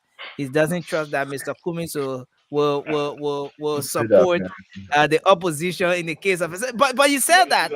Listen, Don't say if you want to challenge me, then I'll bring a clip. I'll pull out a clip for you and Ture on the show from last. Okay, but let's hear you. What's The your man take on said this? that I'm a witness. Okay, thank you. I got a witness here, but go ahead. Well, gentlemen, good evening. It's good to be back here. I had to leave earlier because I had some schoolwork that came up. I'm sorry, but I'm back here now. It's good to be back here, man. I have listened to all of you sharing your thoughts on this Samuel Toyer response to the healthcare worker. Look, this is not strange, right? George Weah went to the same Western region and dismissed those people there. When they started to boo him, he dismissed them. He said he don't need them. Samuel Toy is telling the people, the healthcare worker, that your opinion doesn't matter, right? You're being used politically. So now anyone who come out to express themselves and their grievances, our leaders are saying that your opinions and your grievances are irrelevant. We dismiss you. But the people were clear with their message. They said, we will pay you back. You harmonize our salary. We were making over $100. Now we make $40, $45 a month. We will harmonize you as well, your vote. We will reduce your chances of winning this election. The people spoke well. So nobody's using them. Nobody using them. Those are people that are frustrated. Healthcare workers, professionals that can no longer afford to feed their families. They are not being used. You wait for the right time and hit your target. My man, I never joined the Soya before. They may in the military match, you can say that thing here. But I think that's how you do it, right? You wait for the right time and shoot. When you want people to come out, election is in about 2 weeks. Come and tell him, Mr. We are going to do this. We are going to ensure that you are not re-elected. And I hope this message go across the entire country, because healthcare professionals who should be prioritizing the country are being dehumanized, are not being paid according to their profession. You harmonize their salary, they can't afford to take candy home to their children. Our responsible parents have to wait for midnight to go home because the children are looking on the way. And when they come out, then you say, oh, you're being used. When our teachers come out now and complain and say we are not getting the right resources to educate our children, you will say you are being used politically. When the people in the Western region boo you because you stole their resources, you say we don't need your vote. But my people, healthcare workers, the Western regions, you that are being dismissed by George Weah and Samuel Toy, Arizona Coming needs you. We need you to join us so we can face this country. There you go. Exactly. There you go. Arizona Coming needs you. So I mean, this is just something similar that will spark a statement like what came from the finance minister when you say because those health workers are disenchanted, and that makes it easy for any politician to want to go to them and convince them into maybe carry on a protest or what have you, because they already have issues. That dismissive view or thought on those people is actually insulting. Those people are professional. They know what is happening to them. Nelson, you in a country, you know what is happening there. Those people know what's happening to them. There are a lot of groups that want to come out, but some of them are afraid. Even people that work in the government, they want to come out, but they are afraid. So when a group comes out and say, this is how we feel, for the past almost 6 years, this is how you have treated us, and this is how we're going to pay you back. Then you want to tell me Boakat is convincing them, Comin is convincing them, or they're using them? Sandy, in just 30 seconds, do you see this harmonization scheme that was rolled out by the likes of Minister Samuel Twe, or let's say the CDC government, as something that really yield the kind of result? No, it did not. What it did is they increased the workforce, right? They added more people from their camp, sedition, the munya, sedition, they needed to get job. So they added many people without thinking about the impact. They did not study what the government was generating versus what need to be paid out. They didn't study it. There was no study done. It was a big mistake. You harmonize the frontline workers, the healthcare workers, the teachers, our folks that are doing the actual work. You're paying them $45, $50 that better come on time. I have a brother, my brother Blot, that has been working since Henry Johnson Sirleaf time. When we came in, that boy can't afford to send his children to school. His salary don't come on time.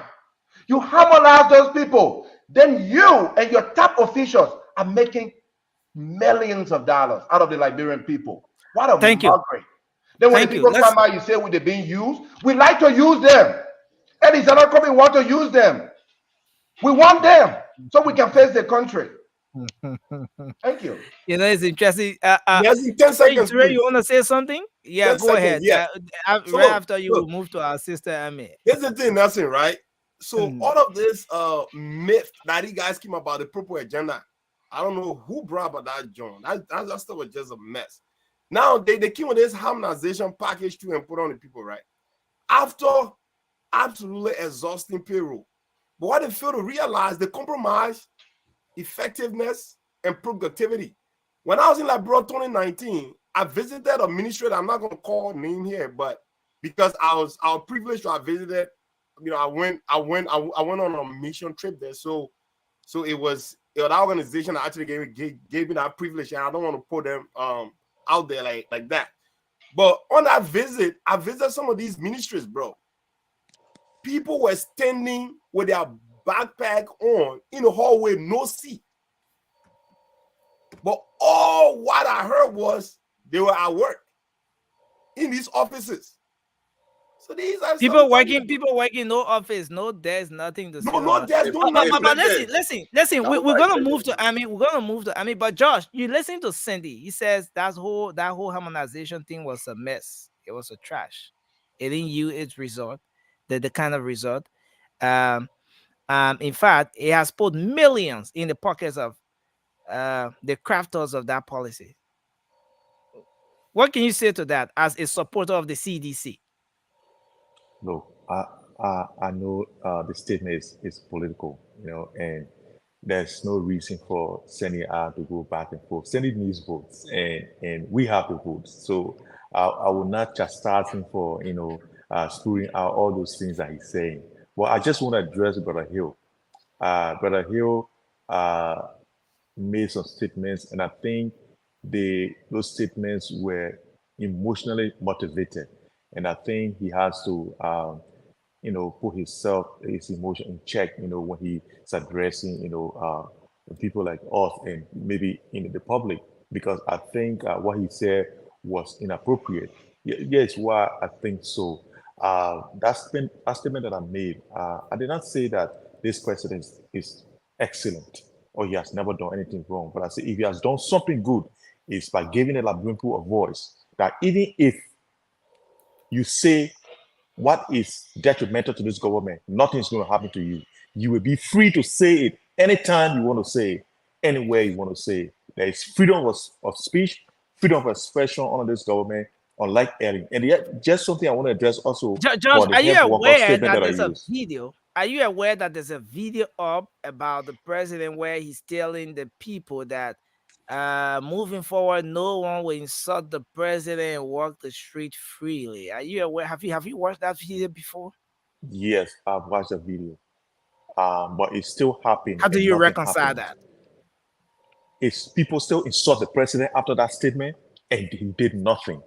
Sometimes you want to tell people that what they are doing is wrong, even though you will not take certain steps to chase them, but you say it so that to instill a little bit of discipline in people. Like your children, you say if you don't come home after 6, you'll be in trouble. But when the child comes home after 6 and say, look, Dad, I had this thing and the car will come and break down, you cannot beat that child because of car, how to break down the game. But let me just address my brother quickly. Look, when I state something, I state it with facts. If during Ellen's time that everyone here professed that everything was okay, nurses were being paid correctly, and they were still receiving bribes from people, from those poor people that were coming to the hospital, I think that was wrong. And you did not make mention of that. That shows me that you are spewing out emotional theatrics here. And please, you need to just put Nelson, a halt to that and let's Nelson, focus on the before issue. our sister come in, I'll have to address that, right? Let me tell you something. Just give me a few So seconds. listen. Moba has to speak. My co-moderator We're has not to going to speak. go back and forth. We're not going to go back Moba, and forth. No, I know we don't, but I have to respond to that. Oh, you No, gave you me don't 30 need to. seconds of Yeah, advice? you can say no. Listen, Nelson, you see, the same levity at which the president and his subordinates are taking the Liberian people with, it's the same kind of levity George wants me to react to. There is no, if there's anything, nothing in this world I have to be emotional about. I have to be emotional when I'm speaking about my country and my people. You getting the point? You can't tell me that I should take emotion out of it where you cannot divorce emotion from what is going on in the country. Nobody said everything was hunky dory under Ellen Johnson Sirleaf. But for you to come out here and try to commend a president who does not take anything serious when it comes to his people, I see that as hypocrisy to the highest. I'm not going to shy away from that. I'm going to keep being emotional because it hurts my feeling to see the way people are living in our country, and you 30 have seconds. just few group of 30 people. seconds exhausted. 30 seconds exhausted. Thank you, Hill. Let's move to Amy. Amy, go ahead. Hey Thanks for joining guys. us on the show. Welcome. Hi, Yes. Amin. So, like my brother Mikey just said, you have to be emotional when you're speaking about your country. How dare somebody tell you don't be emotional, especially when you see what's going on and somebody trying to intellectualize it. Nobody ever said everything was roses on an Ellen, but there is no way in hell you can compare this regime to Ellen's regime. You would not. There's a saying they say you never know the importance of your butt till when rising sit on it, or let me go the quick with it. The importance of the well till when the water's dry out of it. That's what the Liberian people are feeling now. They know it wasn't all gravy on an Ellen, but with this government, it made Ellen look like superstar. That's what is, and they can acknowledge it or not. That's that problem. And with it similar to an issue, I don't know how I just don't like to talk about this guy because like he hurts my feelings so much. Like the way he treats the Liberian people and then come and talk about them, it's just so disheartening. Like it's like something like when somebody telling you said something wrong with me, then the person I donate to then come tell you say, oh, don't mind that person they're on drug. They didn't know what they're talking about. Then they probably like, oh yeah, we see. They're like true. That's exactly what he's doing to the Liberian people. That they don't know, they nurses and they didn't know any better. They didn't know this, they didn't know that. We had to do that, we had to do that. How come you didn't harmonize your own pay? You who brought all the people in to because y'all wanted them to work. How come the civil servant and the people that are making bare minimums, their pay got harmonized and you're sitting there making millions of dollars in your budget every year. Thank you. It's something that you they don't even care. The whole purple thing, terrain. Purple, maybe we just realized that purple was about Ria and his poor friends to bring them up, not the Liberian people, because they in the 6 year they are the only people who came up, not the ones that used to afford their own brains and stuff and their children's school fee all 12 years. Then you pay one wife oh, I'm the best president since 1847. You should be ashamed of yourself because you don't even know what you're doing. So Okay, thank you. A distress. I don't even like to talk about it. And people that sit there to even get him microphone to spill out gibberish, they're the one need to be held accountable. Because thank you. Anything that said on the microphone is nothing but nonsense out of his throat. Thank you. They have it for you, and that's it. I can't wait for Josh photo shoot with the president. Josh photo shoot with the president. Mama, please go ahead. You know, Let's go to the line. you know, my colleague, I said it all about that address. Two things that my brother Josh said. He said when the president give the free speech, and when he came out, like freedom of speech now, like okay, the Camara law, like anybody can come out and say what you want to say. But then after he came out to make that statement that anyone who insult him will not walk on the street of Maria Friday. It was the same time Abraham Darrell Dillon was attacked. When he came out, he said when Abraham Darrell Dillon was attacked in his supporter, and that's the time he came out. He said, from today, if anyone attack me, I will chunk the president car, the president convoy. It was the time he came about, and in the same time, Yaga Kolba was also attacked, and journalists were beaten, and nothing came from out of it, and all the people went free. So what's the freedom of speech? That part, the freedom of speech, one side.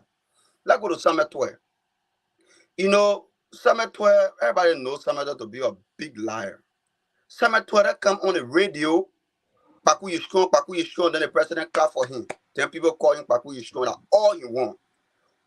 All the things Summit 12 said today, it was all lies. Look, we need rocket scientists to talk about the nurses in Liberia. Look, I go Liberia every year. Every year I go Liberia. Since I came in the country, every year in Liberia, and I understand what the nurses going through. The people sacrificing, but then getting what they're supposed to get. In a country where you nurse, you know how much money you make. But in Liberia, when you nurse, the higher pay maybe $75. How a nurse will go to school and get BSc in nursing and you pay them $75 per month? There are nurses making more than there are nurses making more than $75. My man, I just giving you that's the glory, brother. No, but if you say the somebody highest, somebody making $150. How much are they making, Nelson? $150 that money for nurse. You take almost 6 years to study. You go make $150 on a career or like nurse. You saving life, and then you see somebody to come on. Ture, don't unmute that microphone. Just mute your microphone, Ture. Conclude, Mama. Just conclude. Mute that gongo microphone. Use the broom to tie. So now, my question to the president: he talked about cutting his salary. The money he cut from his salary, where that money going? Why he can't use that money to add to the nurse's salary so they can be able to work? People wake up 2, 3 in the morning to go to work to save life. But guess what? How will you be going to job and you're grieving in your heart? You going to the working place, no quarantine there. You going there, no medication for the patients. But any other day, you see somebody come on the scene, social media and on radio, and lie to 11 people. But you know what? We get good measure for. Let me conclude.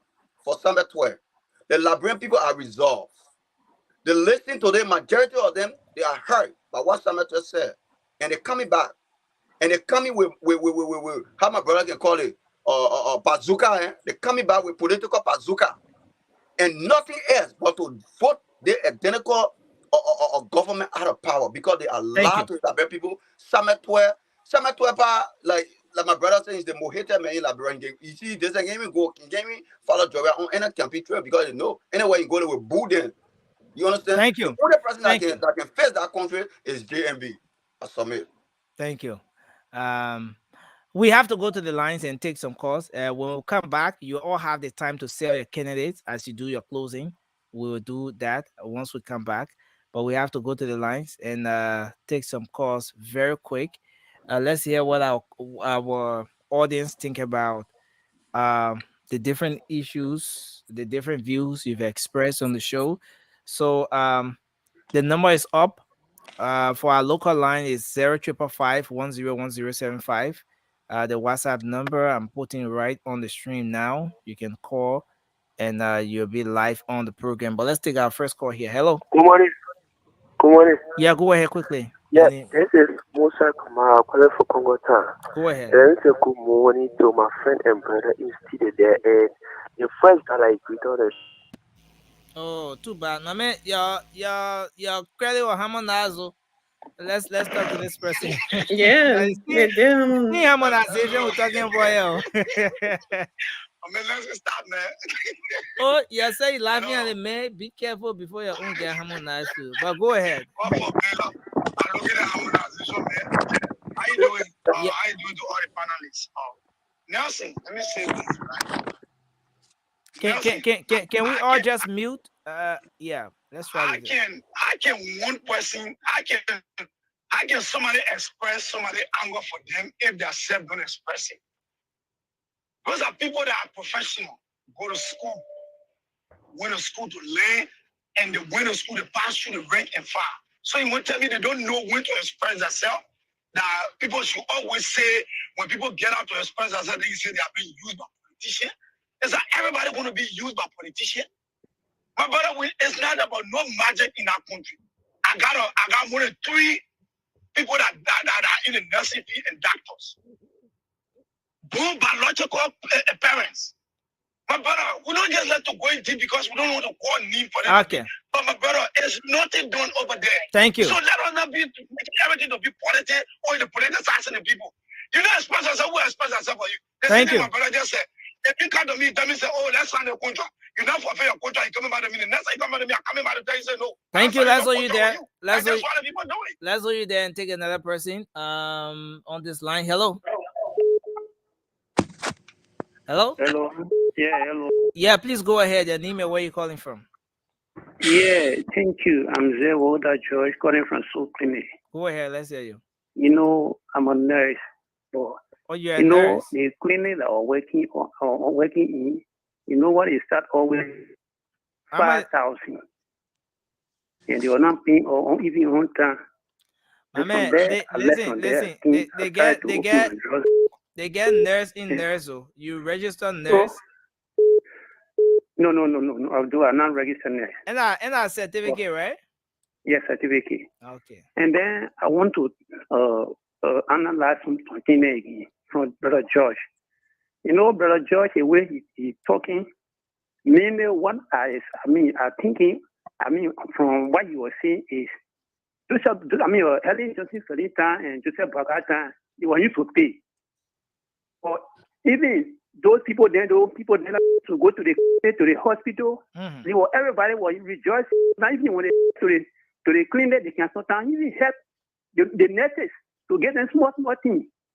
That's what the nurse was saying. But you never know. Thank you. You see? Thank you. Thank you for taking my call. Let's hold you there and take another person quickly. Hello. Yes, good evening or good morning, Nelson. Yeah, let's hear you. Yeah, this is the female general CPP. The female general CPP. You calling from where? I call from District 10. District 10, go ahead. Yeah, the only thing I want to tell the president and his people is, I will give them parable. You can fool woman to pregnant, or you can't fool to win the car. Also, what thing is right near the corner. Okay, thank you. Thank you very much. So we'll take just 2 more calls and then we'll go to the lines. You're laughing at the parable. I don't know about parable. Sandy can relate. Okay, so let's take this call. Let's take this person here. Hello. Yes, hello. Okay, go ahead. You're live. Okay, my name is Okay, yes, hello. You have to turn down the volume of whatever you monitoring. Okay, And then, yeah, go just a ahead. minute, just a minute, just a minute, just a minute, just a minute. Okay, so while you're doing that, let's squeeze this person in. Hello. Yeah, good morning. Yeah, morning. Go ahead. Let's hear you. Yeah, this is Tennessee calling from Ghana. Yeah, go ahead quickly. You see, most of the time I can listen at George. George is on our enjoying our money in that place. He's on scholarship. And one thing that I believe that George might be either the nephew to to to our president, or he might be one of the uncle's son, because he said he here from that same era. George So all the time George come on board, people must have complaint on him. He authorize, he do address the people the way he feel it. Okay. Thank So you. George, try to change. Thank you. Thank you very much. So you get anything about the things Samuel say and all I want to that you only call for George? Samuel Rame Ompa, that's man. Okay. He's the one they say number one for Lion, he's the boss man. They win everything they get boss man. Okay. He's the president for Lion manager. Which one they call Lion manager again? But let's take this person. Hello. Yes, hello. Okay, go ahead quickly. You live. Okay. My name is Zau Koluba. Okay. And I just have two issues to talk on, especially when you guys talk about this next issue. I mean, it really caught my heart. Over the period of time I've listened to you guys, I admire you guys on the show, and especially my friend and brother, George Wida. But this next issue, myself, I was affected because my wife has worked over the years, over 15 years as a nurse. And when the situation of this harmonization came about, it really affected her, but that did not deter her. She worked with a passion. Yeah, Now, knowing such a person, with a kind of professional person, going to the level of getting master and whatsoever, and then you come, instead of their salary increasing, you just play on there, it wasn't good.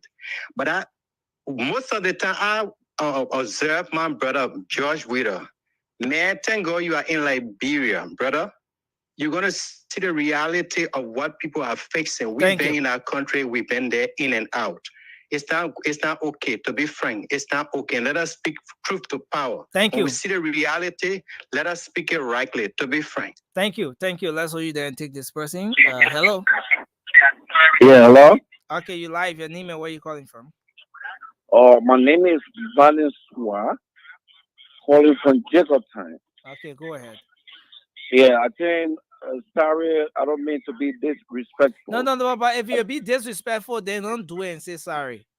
Just look for the best possible way to say what you want to say. Because if you insult or whatever, Okay, then don't do that. What I'm trying to say, I don't want to offend anybody, but I believe that George Manuel Weah, he's the best person to rule Liberia, because the Liberians are so stupid and naive.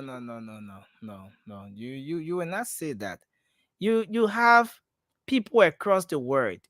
You have foreign nationals, foreign residents in this country listening to us. Then you come on national radio and tell that thing you thought. So you see, of the thousands of people listening to the radio, you have the opportunity to come through the line. That you get so many people calling. You come through the line, and then you want to insult. You don't do that, please. In fact, we're not taking calls again. We're going back to wrap up.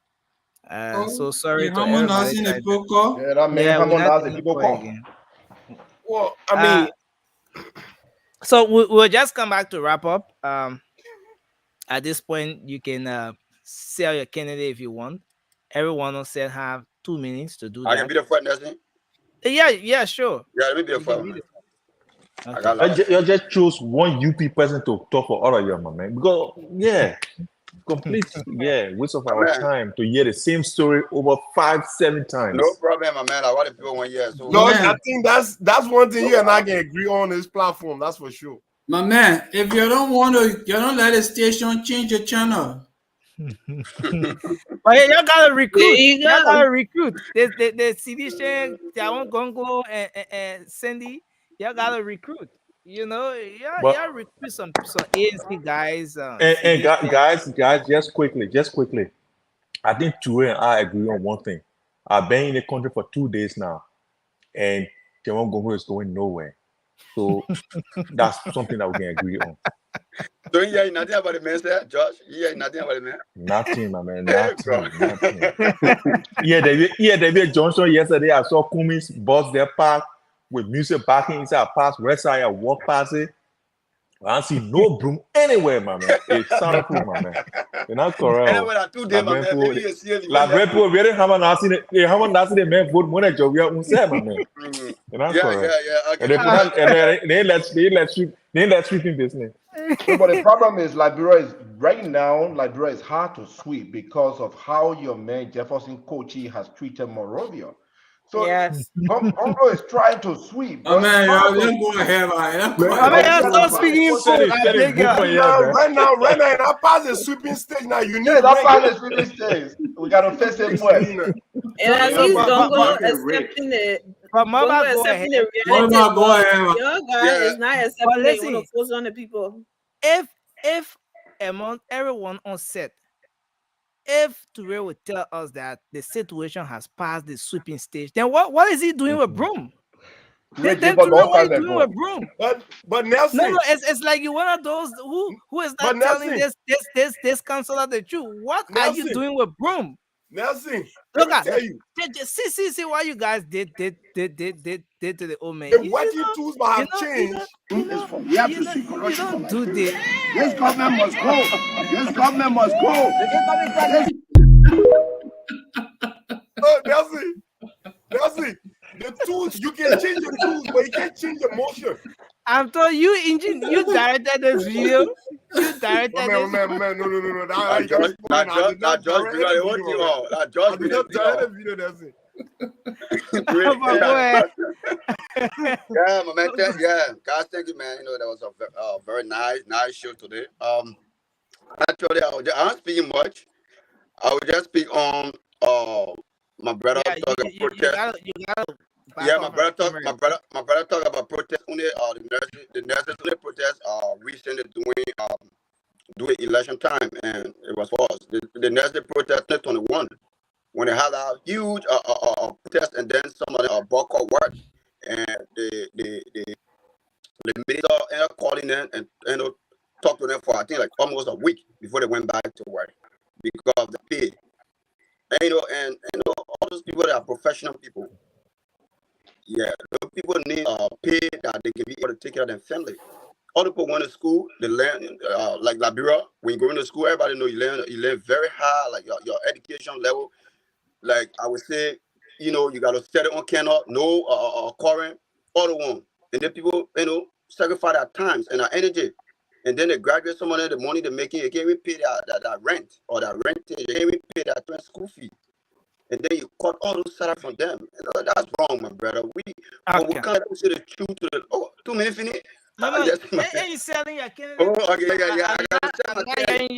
yeah, but you have to conclude because 11. Yeah, so and when we can't say the truth to Liberian people, the nurses are catching hard time. Also, majority of the hospitals, no medication, nothing.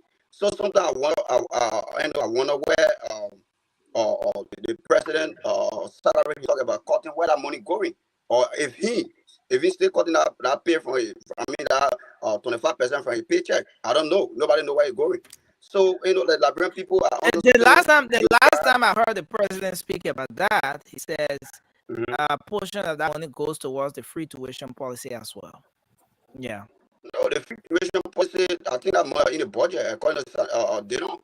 So, but anyway, go ahead, conclude. Yeah, conclude. Yeah, so they don't set it. Their money not coming from the main pocket. Yeah, so Liberian people, right? This is a movement. Seize it. And how can you seize it? By going to the polling center, October 10th. Vote this incompetent government out. The government that killed the auditors, the 3 missing boys, injustice government who only think about themselves. Not the Liberian people, not the ordinary people. Vote them out. This is a movement where the American ambassador, let me conclude, where the American ambassador, McCarthy Kimball, he said, this is a movement, CC. He was not talking about war, he's talking about protest. He's talking about your vote. Your vote is a movement. Seize it. The only way you can seize it is October 10th. Go there, vote JMB in power as late. Thank you very much. Sylvester, you want to go? Let's take Rudolph, and then after Rudolph, we have our sister Evelyn Dolo and Jerry. They're all backstage. So let's take Rudolph. But if I can close, then you can bring somebody up. Okay, so yes, then let's take Francis. Francis, go ahead. Yeah, Jerry, thank you. But as the non-partisan person, I'm not selling no candidate. I just want to speak to my Liberian people.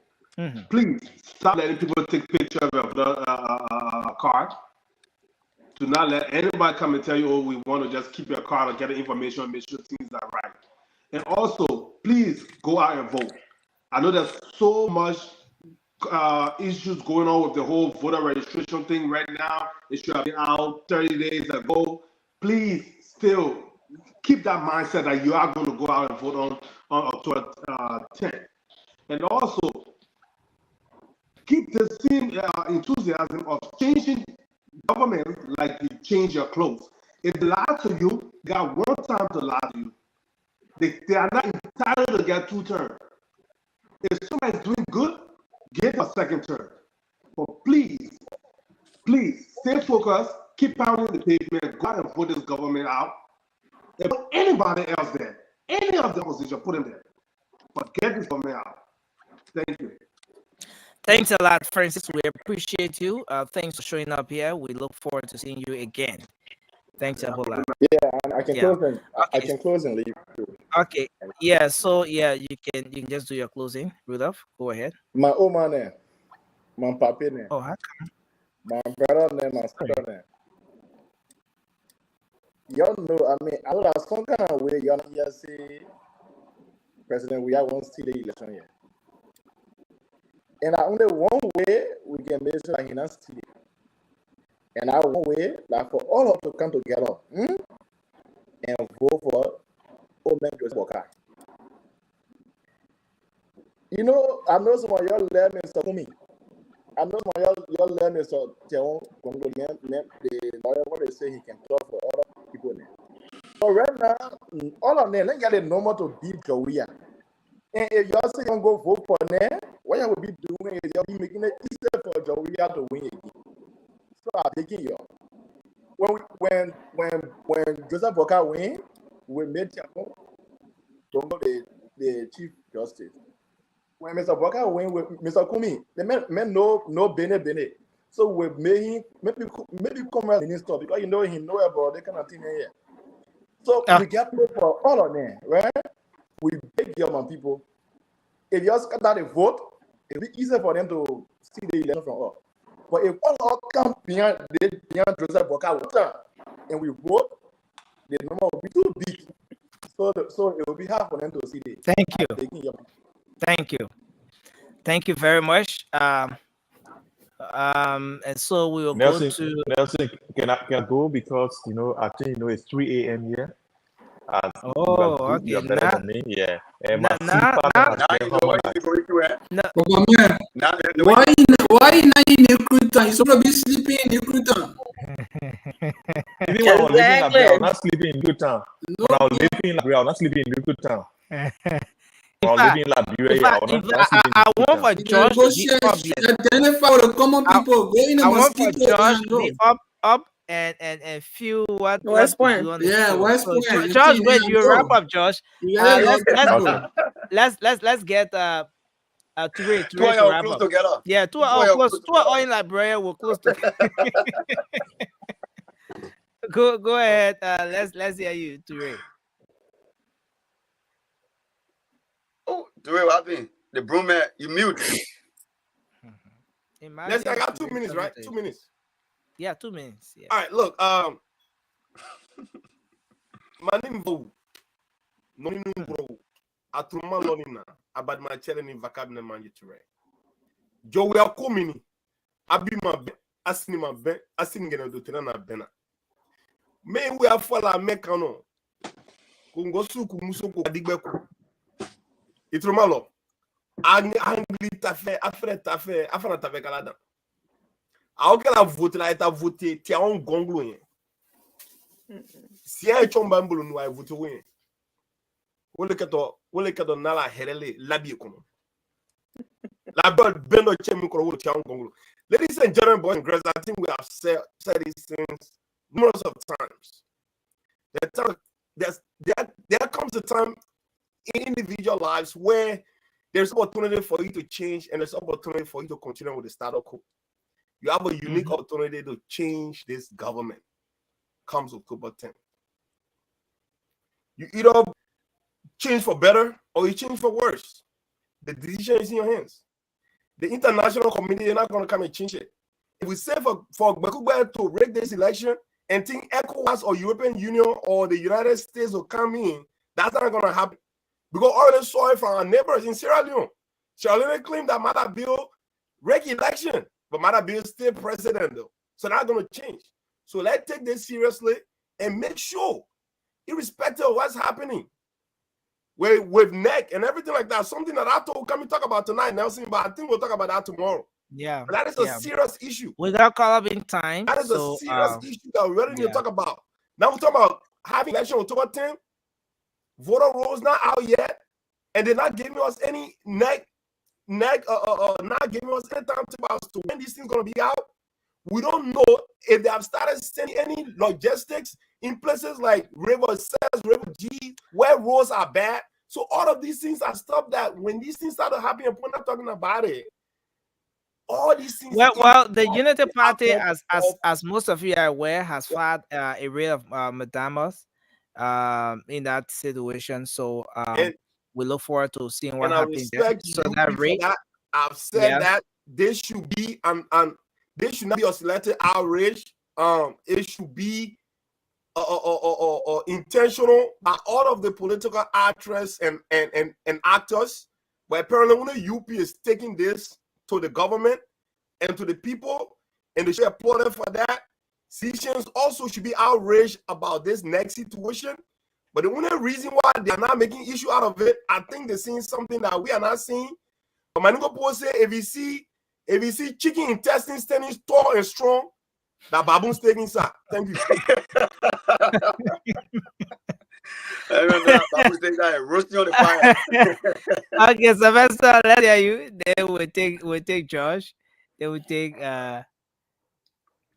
Okay. Hill. It was a good show. I want to thank everyone and our viewers. You see, we have to do things in terms of priority and in terms of who can do the job based on what we want.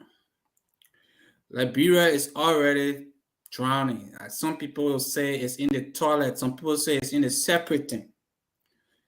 If you have a drowning baby, the first thing you have to do is to make sure you rescue that baby before any other thing comes. Your sweeping time will come when we rescue the baby. Right now, we're on a rescue mission. We gotta rescue this baby that is gasping for breath. Cummings, your time will come. When we rescue this baby, we'll drink plenty of Coca-Cola. It'll come. Your time will come. That's the time and season for everything. Money back, you still looking here. The day you find that Miss First Lady, your time will come. We'll put you there. So you coming again? No, but to say Kennedy, you going to the main marriage? You going to the main marriage? No. But I tell you, the time will come. Now, standing putting more, he said, go. No, wait, let me finish back. Okay, you got 30 seconds to finish. Harmonize my time again. Okay, no problem. Harmonization effect. I'll go to IMF. So the thing here is the only man right now that we know is Mencho, that has the ability, that has the knowledge, the wisdom to rescue this country. It's no one else but GMB. So let us rally around to make sure GMB take it. All your small vote then. Why you going to waste it for? You can bring it to us so that we can lay hand on you and bless you. So tomorrow too, your blessing will come. There's an investment. Come invest. You know, there will be a return on your investment. But when you have frisky right now, tomorrow will come your head. So just submit to the rescue train. We got plenty of room. Tiawa Gongolo. Sandy, you'll be there. Man like you, I can see you. You'll be the leader for the Boss Scout Club. You'll be there. How do you make Cindy the head of our boss? My village people will be so disappointed. The man is a doctoral fellow. He's a doctoral fellow. Yeah, go be here for Boys Club. Thank you. A man is overqualified, overcompetent. Let's get George to come in. After George, we take Hill, and then Cindy. We take our two sisters, Jerry, and then we go. Mom and Nelson, if you have anybody, I can see my face. I can see my face, Nelson. I can see my face. You can see. Put me there. Put a message you. That our logo be over there. No wahala. Okay. Oh, good. So low, guys. Put your walk there so you can start sweeping. Go ahead, Jerry. Yeah, my Liberian people. I did not come here to tell you what you already know. I know that times are hard. Some people, are getting it tough. But we all know that the darkest part of the night is when the day is about to arrive. George, we have started this journey. He's done extremely well from the given circumstances, the available resources and everything. He's doing an incredible job. I want us to rally around him, join him. You see, my young brother who on his show, Rudolph, he right on his show, he divides jobs to people. John Gogol will be the person here, the other person will be the finance person here, the other. These are people who got no clue whatsoever what is governance. Because everything that they talk here is emotionally, charged. They just want to see something good. They don't know how something good can come about. They don't know how it's built and how it should be built. They just talk because they feel, emotionally, moved when they see something. Sometimes we have to remove our emotion to be, objective. I would say that. Because if you put your emotion into clarity, even in your own explanation, but I know that George Weah has done extremely well, and he's doing well, and we need to join him, rally around him to make sure that this country will move forward. Waka is the past of this country. Waka is the reason why our people are suffering today. George Weah did not come and remove people from the good times they used to have. Anyone leaving, she said, Liberian people tie your waist. Tough times are ahead because she was looking at the economic posture of Liberia. Let me tell you, the free port of Monrovia, it was put in platoon by Wakai and Eli Johnson Sally. It's still there for 25 years. The government is not getting a penny for that whole operation that going there. Farmington Hotel, that is here. Those are the investments we're talking about. These people have had concession agreement with Eli and Wakai. They are not paying $1 to this government. And so many things, even the BAE people, so many concessions that in the country, they are not paying a penny to this government because the government that was there before, they say you want to invest in our country, don't pay tax for 10 to 50 years. Just build that place there. Just do the thing here, don't pay tax. So no money coming in. The only money that came in, it came to them, and they spend it, and it's finished. So George Weah is picking all the pieces and the damages that this government brought about.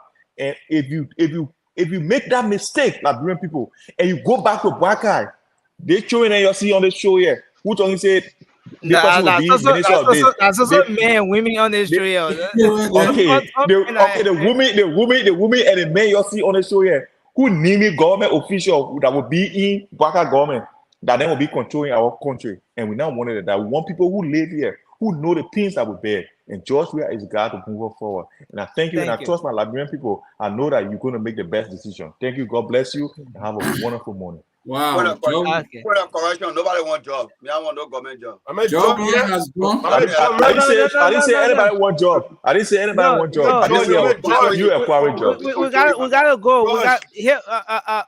Let's hear you, Hill. Go ahead. You know, there is a reason the Bible say, "Speak the truth, and the truth shall set you free." Because it's difficult to lie. It's difficult to lie. You heard how George was fumbling. He was stuttering.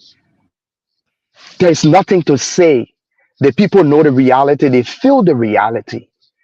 And as I said, I don't care how somebody will feel. I will speak the truth to you. Don't take it personal. Where we find ourselves as Liberians and as a country, it is a choice between good and evil.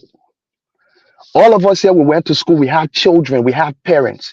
Do you know how difficult it is to raise a child up to college level?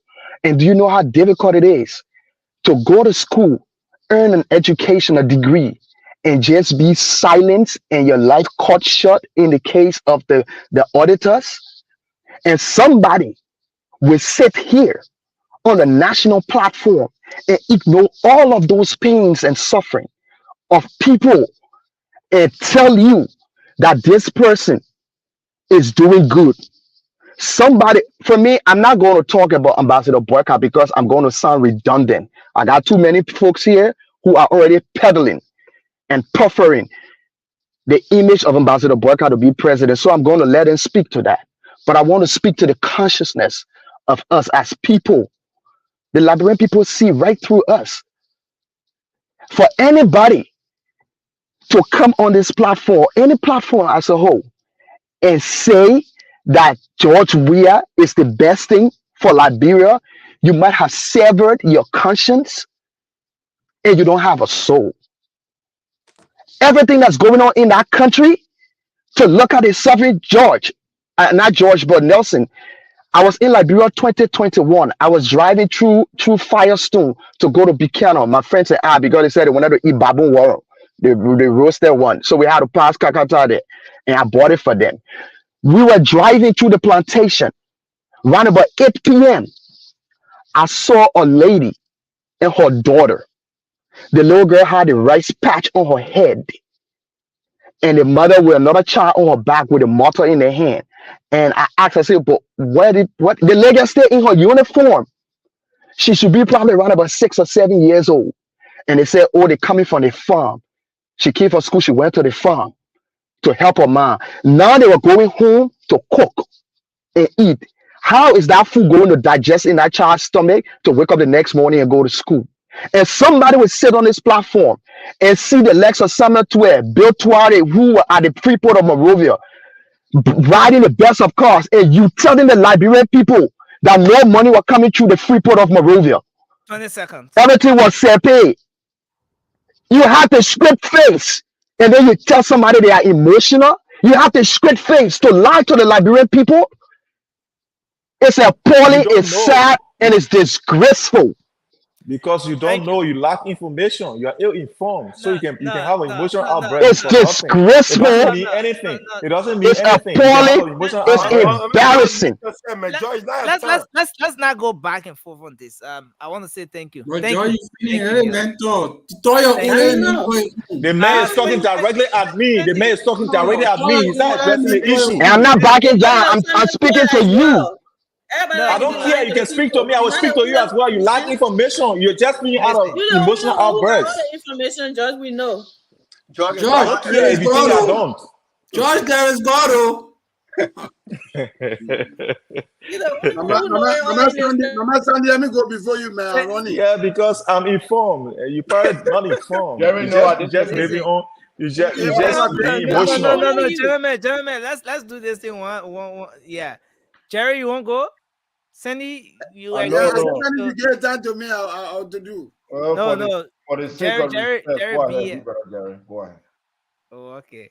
Okay, let me just close with this. You know, my both parents are reverend, they are religious people, so I follow the Bible also. We can lie.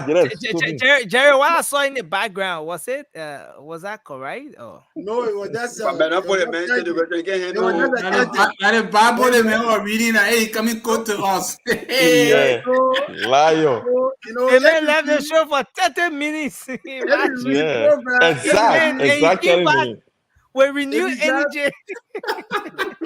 If you have a Bible, you can, check in the book of Proverbs 21:13. My God. It says that whosoever closes their ear to the poor, he himself shall cry and never be heard. So it's insensitive for Minister Toy to mock our people in their suffering, to abuse our people in their suffering. It means that Toy have closed its eyes and ears to the people. That is wickedness. That is wickedness. These are the same people that voted for you. That's why sometimes if I listen to my brother George, I just laugh. I was telling one sedition, he was here insulting me every day. Or putting our cartoon. He said, like, bro, better than yeah. Even we're doing better. Unfortunately, the situation was bad, they had to deport him. He's there now catching hell. We used to push cartoon here, just one thing, eating, and everybody was enjoying. It was never unfortunate, it was fortunate for him. Yeah, for me, I don't wish my friend, man, I wish him bad. Here, please mute your microphone. Please mute your microphone. The man is in the country now and he'll get serious issue. The hill guy, he got serious issue. George, please mute your microphone. He need attention. He need attention. George, please mute your microphone. Because George he lives on a good atmosphere in Australia. He got all the facility as far as governance and other things are concerned. There's social order. People, George can go any time of the night and go whatever. Just follow the rules. But when our people crying and say we ain't get common paracetamol, then George say, all right. Then Samuel to us say people using them. When you see people go to JFK, they die there. The other day, people are fighting over red, jumping here and there. People die in presidency or use CCTV camera. Oh, George, is that okay? Are we using these people also? The other day, your own partisan said the 50 million issue that I put for budget, they were protesting for it, that we don't want to use them too. Understand me? So that we don't want to use our current grade to go on university library campus to go beat students and prove that you get power. The same university went to that we don't want using too. So that we don't want to use Samuel Toa not to pay the people on time. Jerry, forget about all that example. Now let's make progress. So let me close on this note.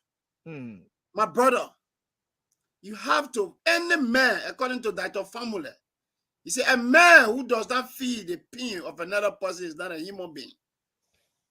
I said here today, I can find little food I eat. My children go to school. But is that all to it? Is that because my children have something and they go to school? You know how many people today, sometimes listen to OKFM, I want to cry. Every day people need medication. You came and say people bail, I don't have the luxury of time. But there are a lot of things. And your time is, Sit down and think about that child that is way there that have not eaten and the mother doesn't have any meat. That man that is sitting home, who doesn't want to sit by his children but go, but there's no way because Georgia put over 700,000 plus Thank people you, back sir. in poverty. And Thank you you, come sir. and lecture us. Have a wonderful weekend, gentlemen. Not weekend, May week, because for me, I all holiday. Yeah, weekend already started. We know. All holiday. Thank you. We saw it. We saw the holiday. We saw the holiday.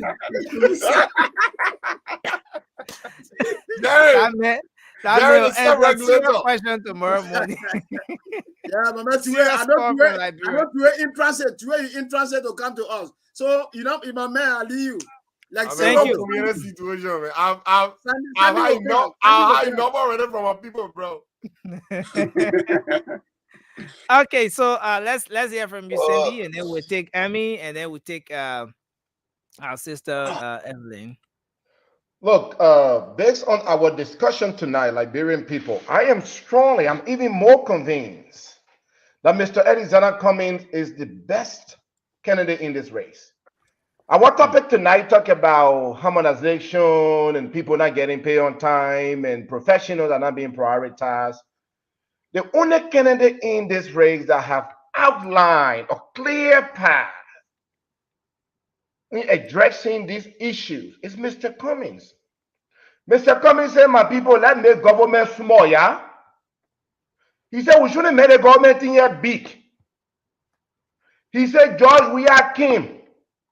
He met people, he see the people there working, then he go bring a own of people, he just add them there. All the people that thinking munya, munya, munya, he just put them in different ministry. Commerce ministry, a follow with plenty of people that are not doing the job. Transportation ministry, the munya people plenty there, they don't know nothing about it. But they still pay them small money. That why? Because he now for the ministry and then plenty. That why the real people that are supposed to get the money, our nurses, our doctor, our engineer, our teacher, that why they're not getting their pay. That why their money not plenty and they're not getting that, even that small money, they're not getting it on time. Because the munya people, they plenty in the ministry. So Mr. Eddie Zana come and say, "Look, my people, we will take all the people from there. We'll go to commerce ministry, for instance. We find the real people that know how to do the job. When a few of them, we put them there so they can do the job. Transport ministry, we take all the munya people from there that don't know how to do the job. We find the real people to do the job. Thank you. Then we will focus on our nurses, our doctors, our 1 minute, even our engineers. You got we will focus on those people. We will prioritize them. We will pay them on time. We will give them the real job so they can do the right thing. Thank you, sir. Mr. Cummings said, the people then that will remove you, the people then that don't know how to do the other job, what we will do for them, we will improve the private sector so that they will be able to do their small market there. Thank you, sir. So that when they have their store there, it will sell well. Our money in the market will sell well. That prioritize the private sector. Sandy. He's still talking. Sandy. That's not making his statement. I know that in Atlanta. No, I'll unmuting. I just needed to mute. You just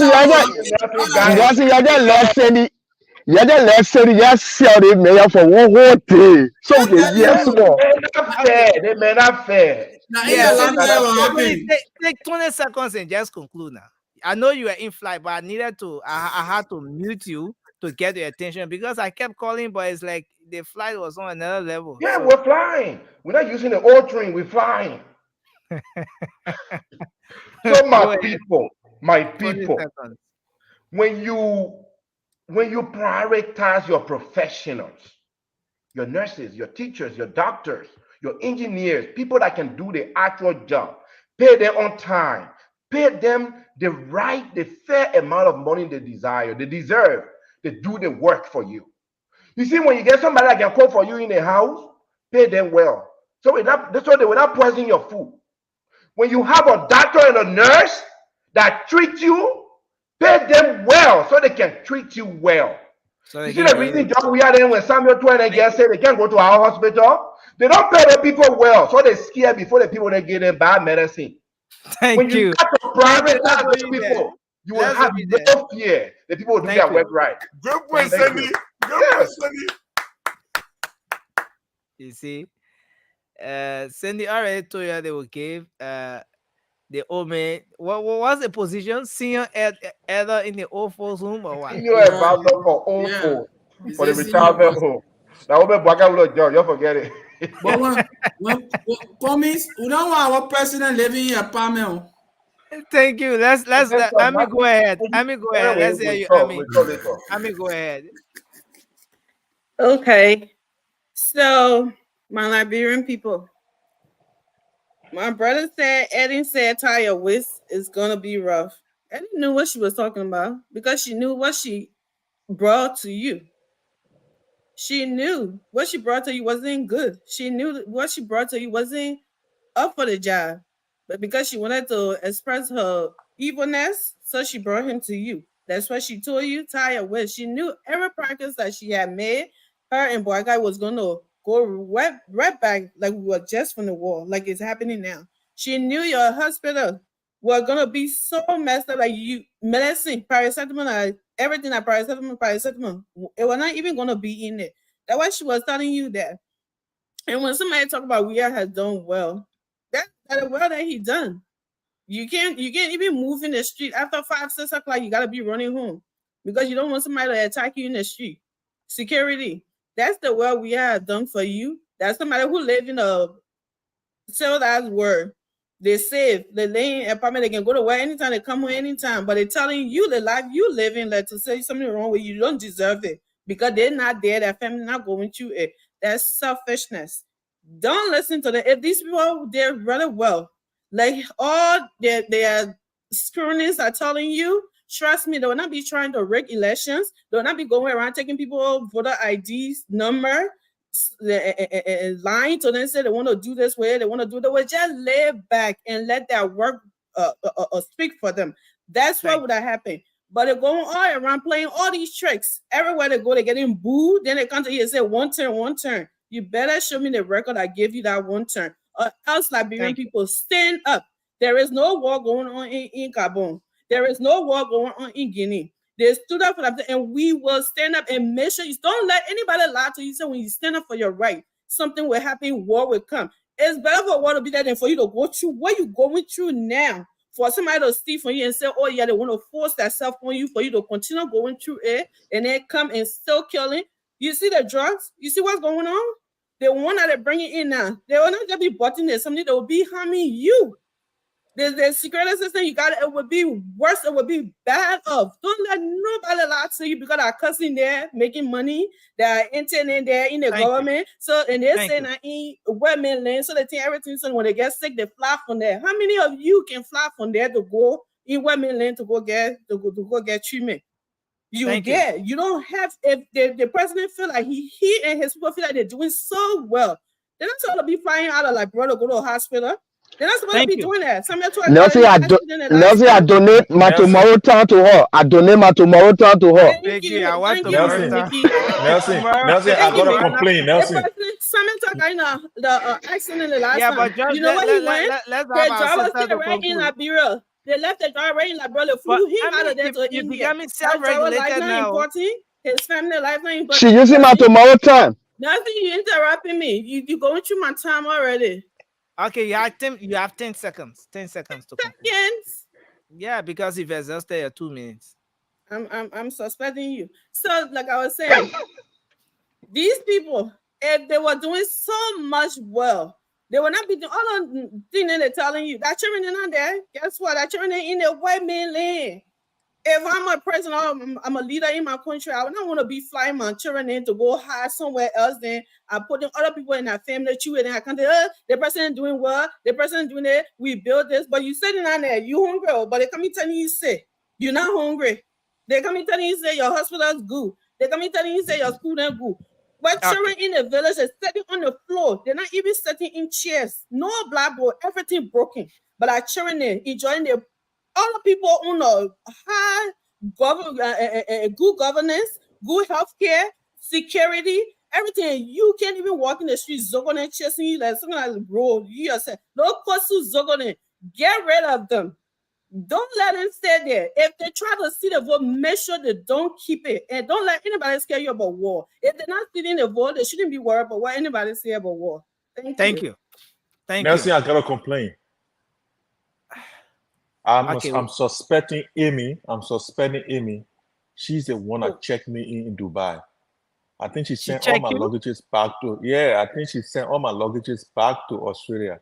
Because I only want to ask you again. Thank you, Jesus. Is that what happened to you? She sent all my luggages back. Can you imagine?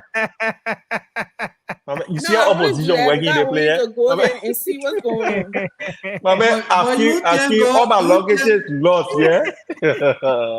God. But you tell me your luggage lost.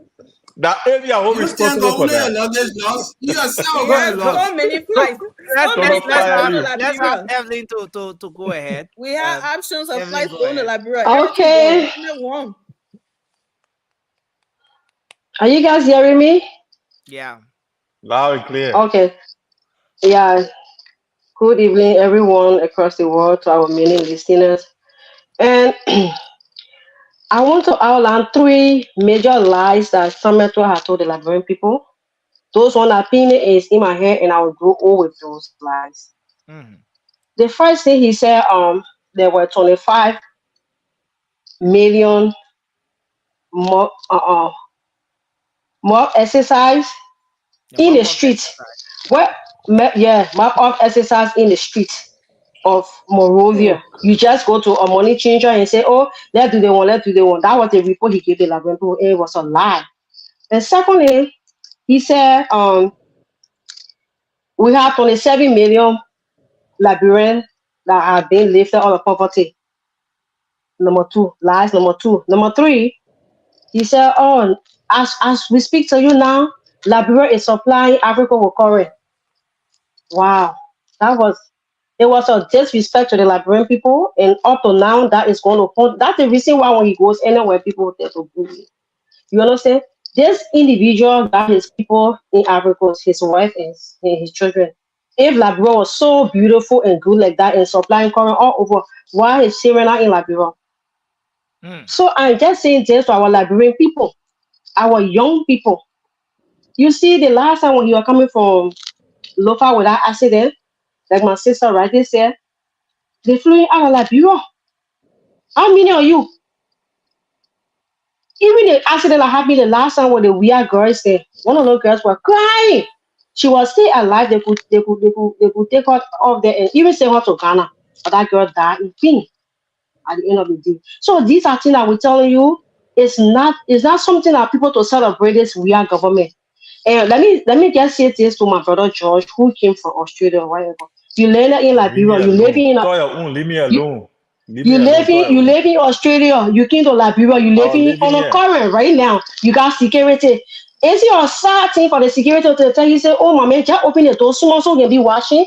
If those security are they are your age group, People now, people. they cannot afford even in their home they don't have one radio before they talk about TV. So Guys, I please feel it was a mute your shame. microphones. I feel it was a shame and disgrace for you to even bring it on a national platform to talk about it. That it was sad. And I will tell you this today. We all live in a country where we cannot go to work, no security and this and that. So we go to Liberia and you telling me, say, even my security was telling me, then why will you praise the weird government? Why are you praising the weird government? And sometimes we become emotional because our people live there. We become emotional when children come in your inbox and say, "I don't have money to pay for school fee or girl child." We feel emotional because our young girls are being mistreated in Liberia, sleeping with older men just to survive. And this is my message. I'm getting emotional. Thank you. Don't My get message to emotional. the Liberian girls. Don't get emotional. Keep yourself in Stand up for check. your rights. You can do better. Do not allow anybody to buy your vote. Do not allow anybody to take picture of your voting card. That's your right. That's your voice. Tomorrow, you can sell $20. If you sell your voting card for $20, you know what you're doing? You're selling your whole generation for $20 for the next 6 years to come. So it you have your right choice. You have the moment, see the opportunity, and do the right thing. When the National Election Commission, anything they do, the election will be carried out so our people can be free out of this darkness. Thank you so much for having me. Thank you. So I don't Prince, know. Are they getting Evelyn or what? Evelyn? Because I can Tell see a the woman. son is. Yeah. But yeah, read. Okay, a woman. So you trying to insinuate that overseas no security there? To where I live, they got security. Most Liberian boys are in Australia. They are security. They're doing okay, security so work. so And when they pay okay, them, I am not saying they can I am stay. not. My They can man, you're stay. missing They it. We can had stay point. for hours. Can I You're missing clarify? it. We had I am point. telling Let me you. finish with My a man, just question, keep guys. quiet. Just keep quiet. Let me Let me talk. finish with a When I question, finish talking, you will Evelyn. You talk. get no no security no in no no Australia? no No, no I gotta Why would you tell clarify somebody this. to keep quiet? no. I'm not gonna Because keep I'm quiet. speaking. Okay, That Nancy. why The intelligent people can reason, do. That why no, intelligent people no, can you do. don't When have I to start say that. speaking, We're they not keep gonna do quiet. that gender. No, When we're you not have a gonna do problem that before, you gender. have security with you, and the country. Okay, no, let's have the microphones like that, please, please. Yeah, thank you. Okay, let me explain. Excuse, I mean, Nelson, just give me 1 second. Let me tell him. If I tell you, say, no, I want to say I'm big with, I mean, addressing. I told you that you in Liberia right now, right? You got security that telling you, say, my brother, please open the door for us to watch TV. That's a shame for you to come and say, impress the real government. They should not be there telling you, say, let me watch TV. You know what I'm saying? That's what I'm trying to say. I got people in America here who are security. I got two brothers who are security here, but they're not living that kind of poverty life. Thank you. Nobody live with security in their home. They carry that around here. Okay, please go ahead. Please go ahead, Prince. Prince, please go ahead. Nelson, maybe today will be my final day on this show. Reason is very, very simple.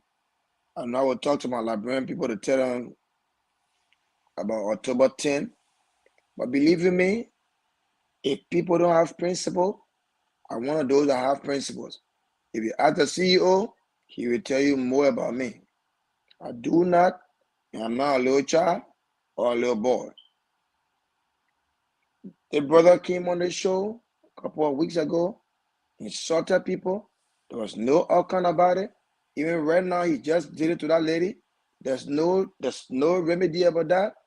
Believe me, my Liberian people. No, Prince, he came and apologized. Prince, just Prince, he Prince, you apologized. just stuck in the past. You just stuck in the past. Oh my man, wait now. Even at that, George. Listen. No, wait now. You just stuck in the past. Listen. So I understand you were on the show at some point. You went off. I think you were trying to attend to some other things. So George came on. George apologized from the onset of the of everything before he went on to weigh in his thoughts on the talking points we had on at the time. So yeah. So he has apologized and to all the panelists here and to our audience. Well, So, Prince, you think they may come here apologize? I'll be sitting here. All right. So as long as you say, I don't need apologies from him, but as long as you say the panelists or the Liberian people, it's okay with me. But let me just go to my point. You know, Liberian people will tell you thank you for listening to us every night, every time we come on the show to make our input towards our election. I just pray and hope for the betterment of our country. People have not traveled to that country. We that travel there every year, we know what our people fight. We see kids, we see older people, and we know what it goes through every day of the life. Okay. And when people talking about Bill Torrey, I walk in that man's office, I saw thousands people bringing money in bags. People continue coming, it being hijacked. You gotta pay over $10,000 for that continue to be free. And somebody sit down here to Liberian people and tell them that they are doing well in our country. It was through from early city government. It's a shame for our people that people are listening and those things are being said. We pray and ask God for forgiveness for each and every one of those that are trying to sanctify the wickedness to the Liberian people. But you know, God don't sleep. October 10th is right here. And believe you me, the Liberians have spoken and the world will hear the voice or the voices. I resolve. Thank you. Thanks a lot. And with that, we would like to come to the end of the show. I want to say thank you to everyone. I think we ended on a very good note today. Councillor Gonglo lost his 75%. 75%. Toure gave to him. Toure took it back yesterday, and he was summoned. Toure has always been an undercover UP supporter. Toure man, I always At least somebody can suspect. say the truth. The guy, so you were on cover all the time. Let Nelson there laughing you. Nelson there laughing PhD. All of them are so cover people here. Nelson. No. Listen, you see, here you are. You say I'm not undercover. Everybody know I'm a related party person. You say I'm an undercover UP person. Someone says I'm an undercover. I mean, say I'm an undercover what? Yeah, she said she suspects you. I never said that. You said it. You suspected it, man. I'm suspecting you. I'm just here stuck and whatever. Gonguma last I'll give you no last minute. I'll give you no last minute. Josh, I don't pretend, bro. I'm a realist. He is a realist. I told he said the truth. All right, guys. Oh yeah, that's true. Okay, guys. On a serious note, I want to address my sister. My sister in the green. I just want to address us quickly. Look, I want us to be. Nelson, if that man addressed this lady, you would get all time to address somebody who will address on this show too. Let me go. Go ahead. Let me go on. It's not a bad thing I want to say.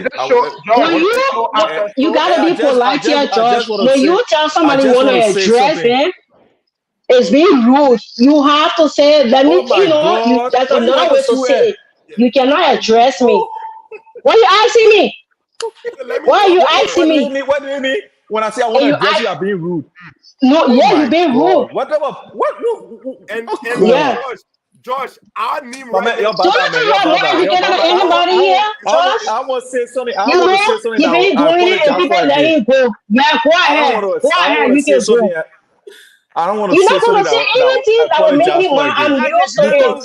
For this lady to say, for me to say that, I mean to address her, then she say I'm being rude. Address the issue, not me. Where you learn English from? Where you learn English from? Where you learn English from? Where you learn English from? Where you learn English from? Let's end the show. Let's end the show. I want to say thanks to everyone tonight. Yeah, go ahead. Go beyond the scene, man. We don't leave you here. She being rude to me. You see, she being rude to me. You see, and I'm just trying to start it right back to you. When they cannot stand argument, they want to go into some corner. But George, you don't have an argument. You can't sustain anything. Hell. When I'm speaking, be quiet. When you're talking, stop telling me to be quiet. No, stop telling me to be quiet. I am not your child. I am not your child. A grown person tell them to be quiet. I am not your child. I am your wife. Oh, I tell you to shut up. I tell you to shut up. I tell you to shut up. We gotta go. You see? Yeah, we're not end this show here in Akana Tabata. We gotta end this show in peace. I want us to end in peace. So if you stay talking, we gotta end this show. Okay, so let's end it. Let's end on a good note. Let's end on a good note. Are you kidding me? Gentlemen. I want to tell you guys my experience, and hopefully it will be something that will be beneficial, and I hope it will also address some concerns here. So I lost my baggage. Yeah. Just quickly, just for storytelling. I lost my baggage, and I think it happened between Dubai, Addis Ababa, and Accra, right? Because I checked all the baggage in Dubai and the suburbs. If you see all your clothes, you want to go close for one side. So trust me. I will use the one I got. So guess what? But Joey, no, I went to Jomi so I go protest to the airport. Now I'm trying to do it. So guess what? I got around for you, and I was waiting for my luggage. Like Oscar Airline brought me, even though Ethiopia worked along with Oscar, so Oscar brought me. So I stood there for almost 3 hours for all the luggage to come down, and only one other guy, he worked for the UNDP here in Liberia. The luggage was missing, and my luggage was missing as well. So we stood there, and then once security came to me and said, "Go to that lady that how can do the baggage for the people." I went to the lady. I said, "Look, my 2 baggage, I can't find them." He said, "Oh, where your baggage star?" So I took her the baggage star and gave it to her. She said, "Oh, you check in, all of them, they saw to be here, they ain't here." I said, "Yeah." He said, "You know what she said to me?" He said, "Other people who back here, I can check for, I can get nothing from A." So, yeah, man, you know what I mean? I'm sitting into the woman, and she said, "I get nothing from A." So That's you what are we're trying to working, tell they're you. paying you, the airline Yeah. paying you. Then you The say airline because you Okay. go for somebody luggage, you're not getting, you not get nothing for it. Summer 12 got I, salary But from Father NIV. Ministry. my man, people The talk when Liberian people people talking to pay you have to Summer wait. 12, but he's They're still not politics stealing. we're talking, they're not politics we're talking about Everything social things. intertwined. Everything Okay. Oh my man. intertwined. Remember, we gotta go. No, So no, that's no, why I no, think Hill, the Hill, team need Hill. to You change. just wasting people time. Thanks for You just Everything wasting everyone. people time. intertwined. They make me Uh, explain. Y'all could Nancy, I'm they finished. make it I'm una finished. I'm story. finished. I'm finished. I'm okay, finished. I'm My we'll man, finished. if end we it left Because with tomorrow. you you, already We'll hear end it me. tomorrow. if it's left for you, we sleep Okay. here. I know you know where I'm going here with the story. That's it. So Thank you, yes, I yeah. was Thank cutting you for off having me. because And see you because tomorrow. I'll be here you people early. are So, not waiting for the so Liberian George said society to change. You I'll wouldn't be here want change early government. tomorrow. Congratulations to the people who stole your luggage. You should send it to Liberia and share your clothes with the My Zobos. man, if I'm going to go Thank you. abroad and join Soya people, I will sit down in Liberia and be here. I will not go abroad. I will sit Okay, down so right in guys, we Liberia. want to say thank you. Good Thank you night. to everyone. Oh We no. appreciate My you man, for thank being you for on. your service. Yeah, I don't mind, I Josh. think Thank you for your Who get we service, time see for bro. that, man? Thank you for your very service, bro. early. Don't Okay, Only thank that you. for mind. us, bro. Hold So, on. thank you for your service. I got Nelson say he joined messages. the Bala show ya. Only that for us. I mean, I gotta go. I Yeah, gotta good go. night. Okay. Good night, Mickey. Yeah. All right. Good night. Okay. So, folks, we want to say thank you for being with us this God bless day on this edition of the program. The late night show will return tomorrow. Of course, another great show coming up. Until then, thanks to all of you for watching. Thanks for um making a contribution in the comment section. Thanks for calling in. We appreciate you. I'm Nelson Colette. Thanks to the all of those on set today. We're gonna be here tomorrow, hopefully. Until then, have yourselves a good night and bye bye for now.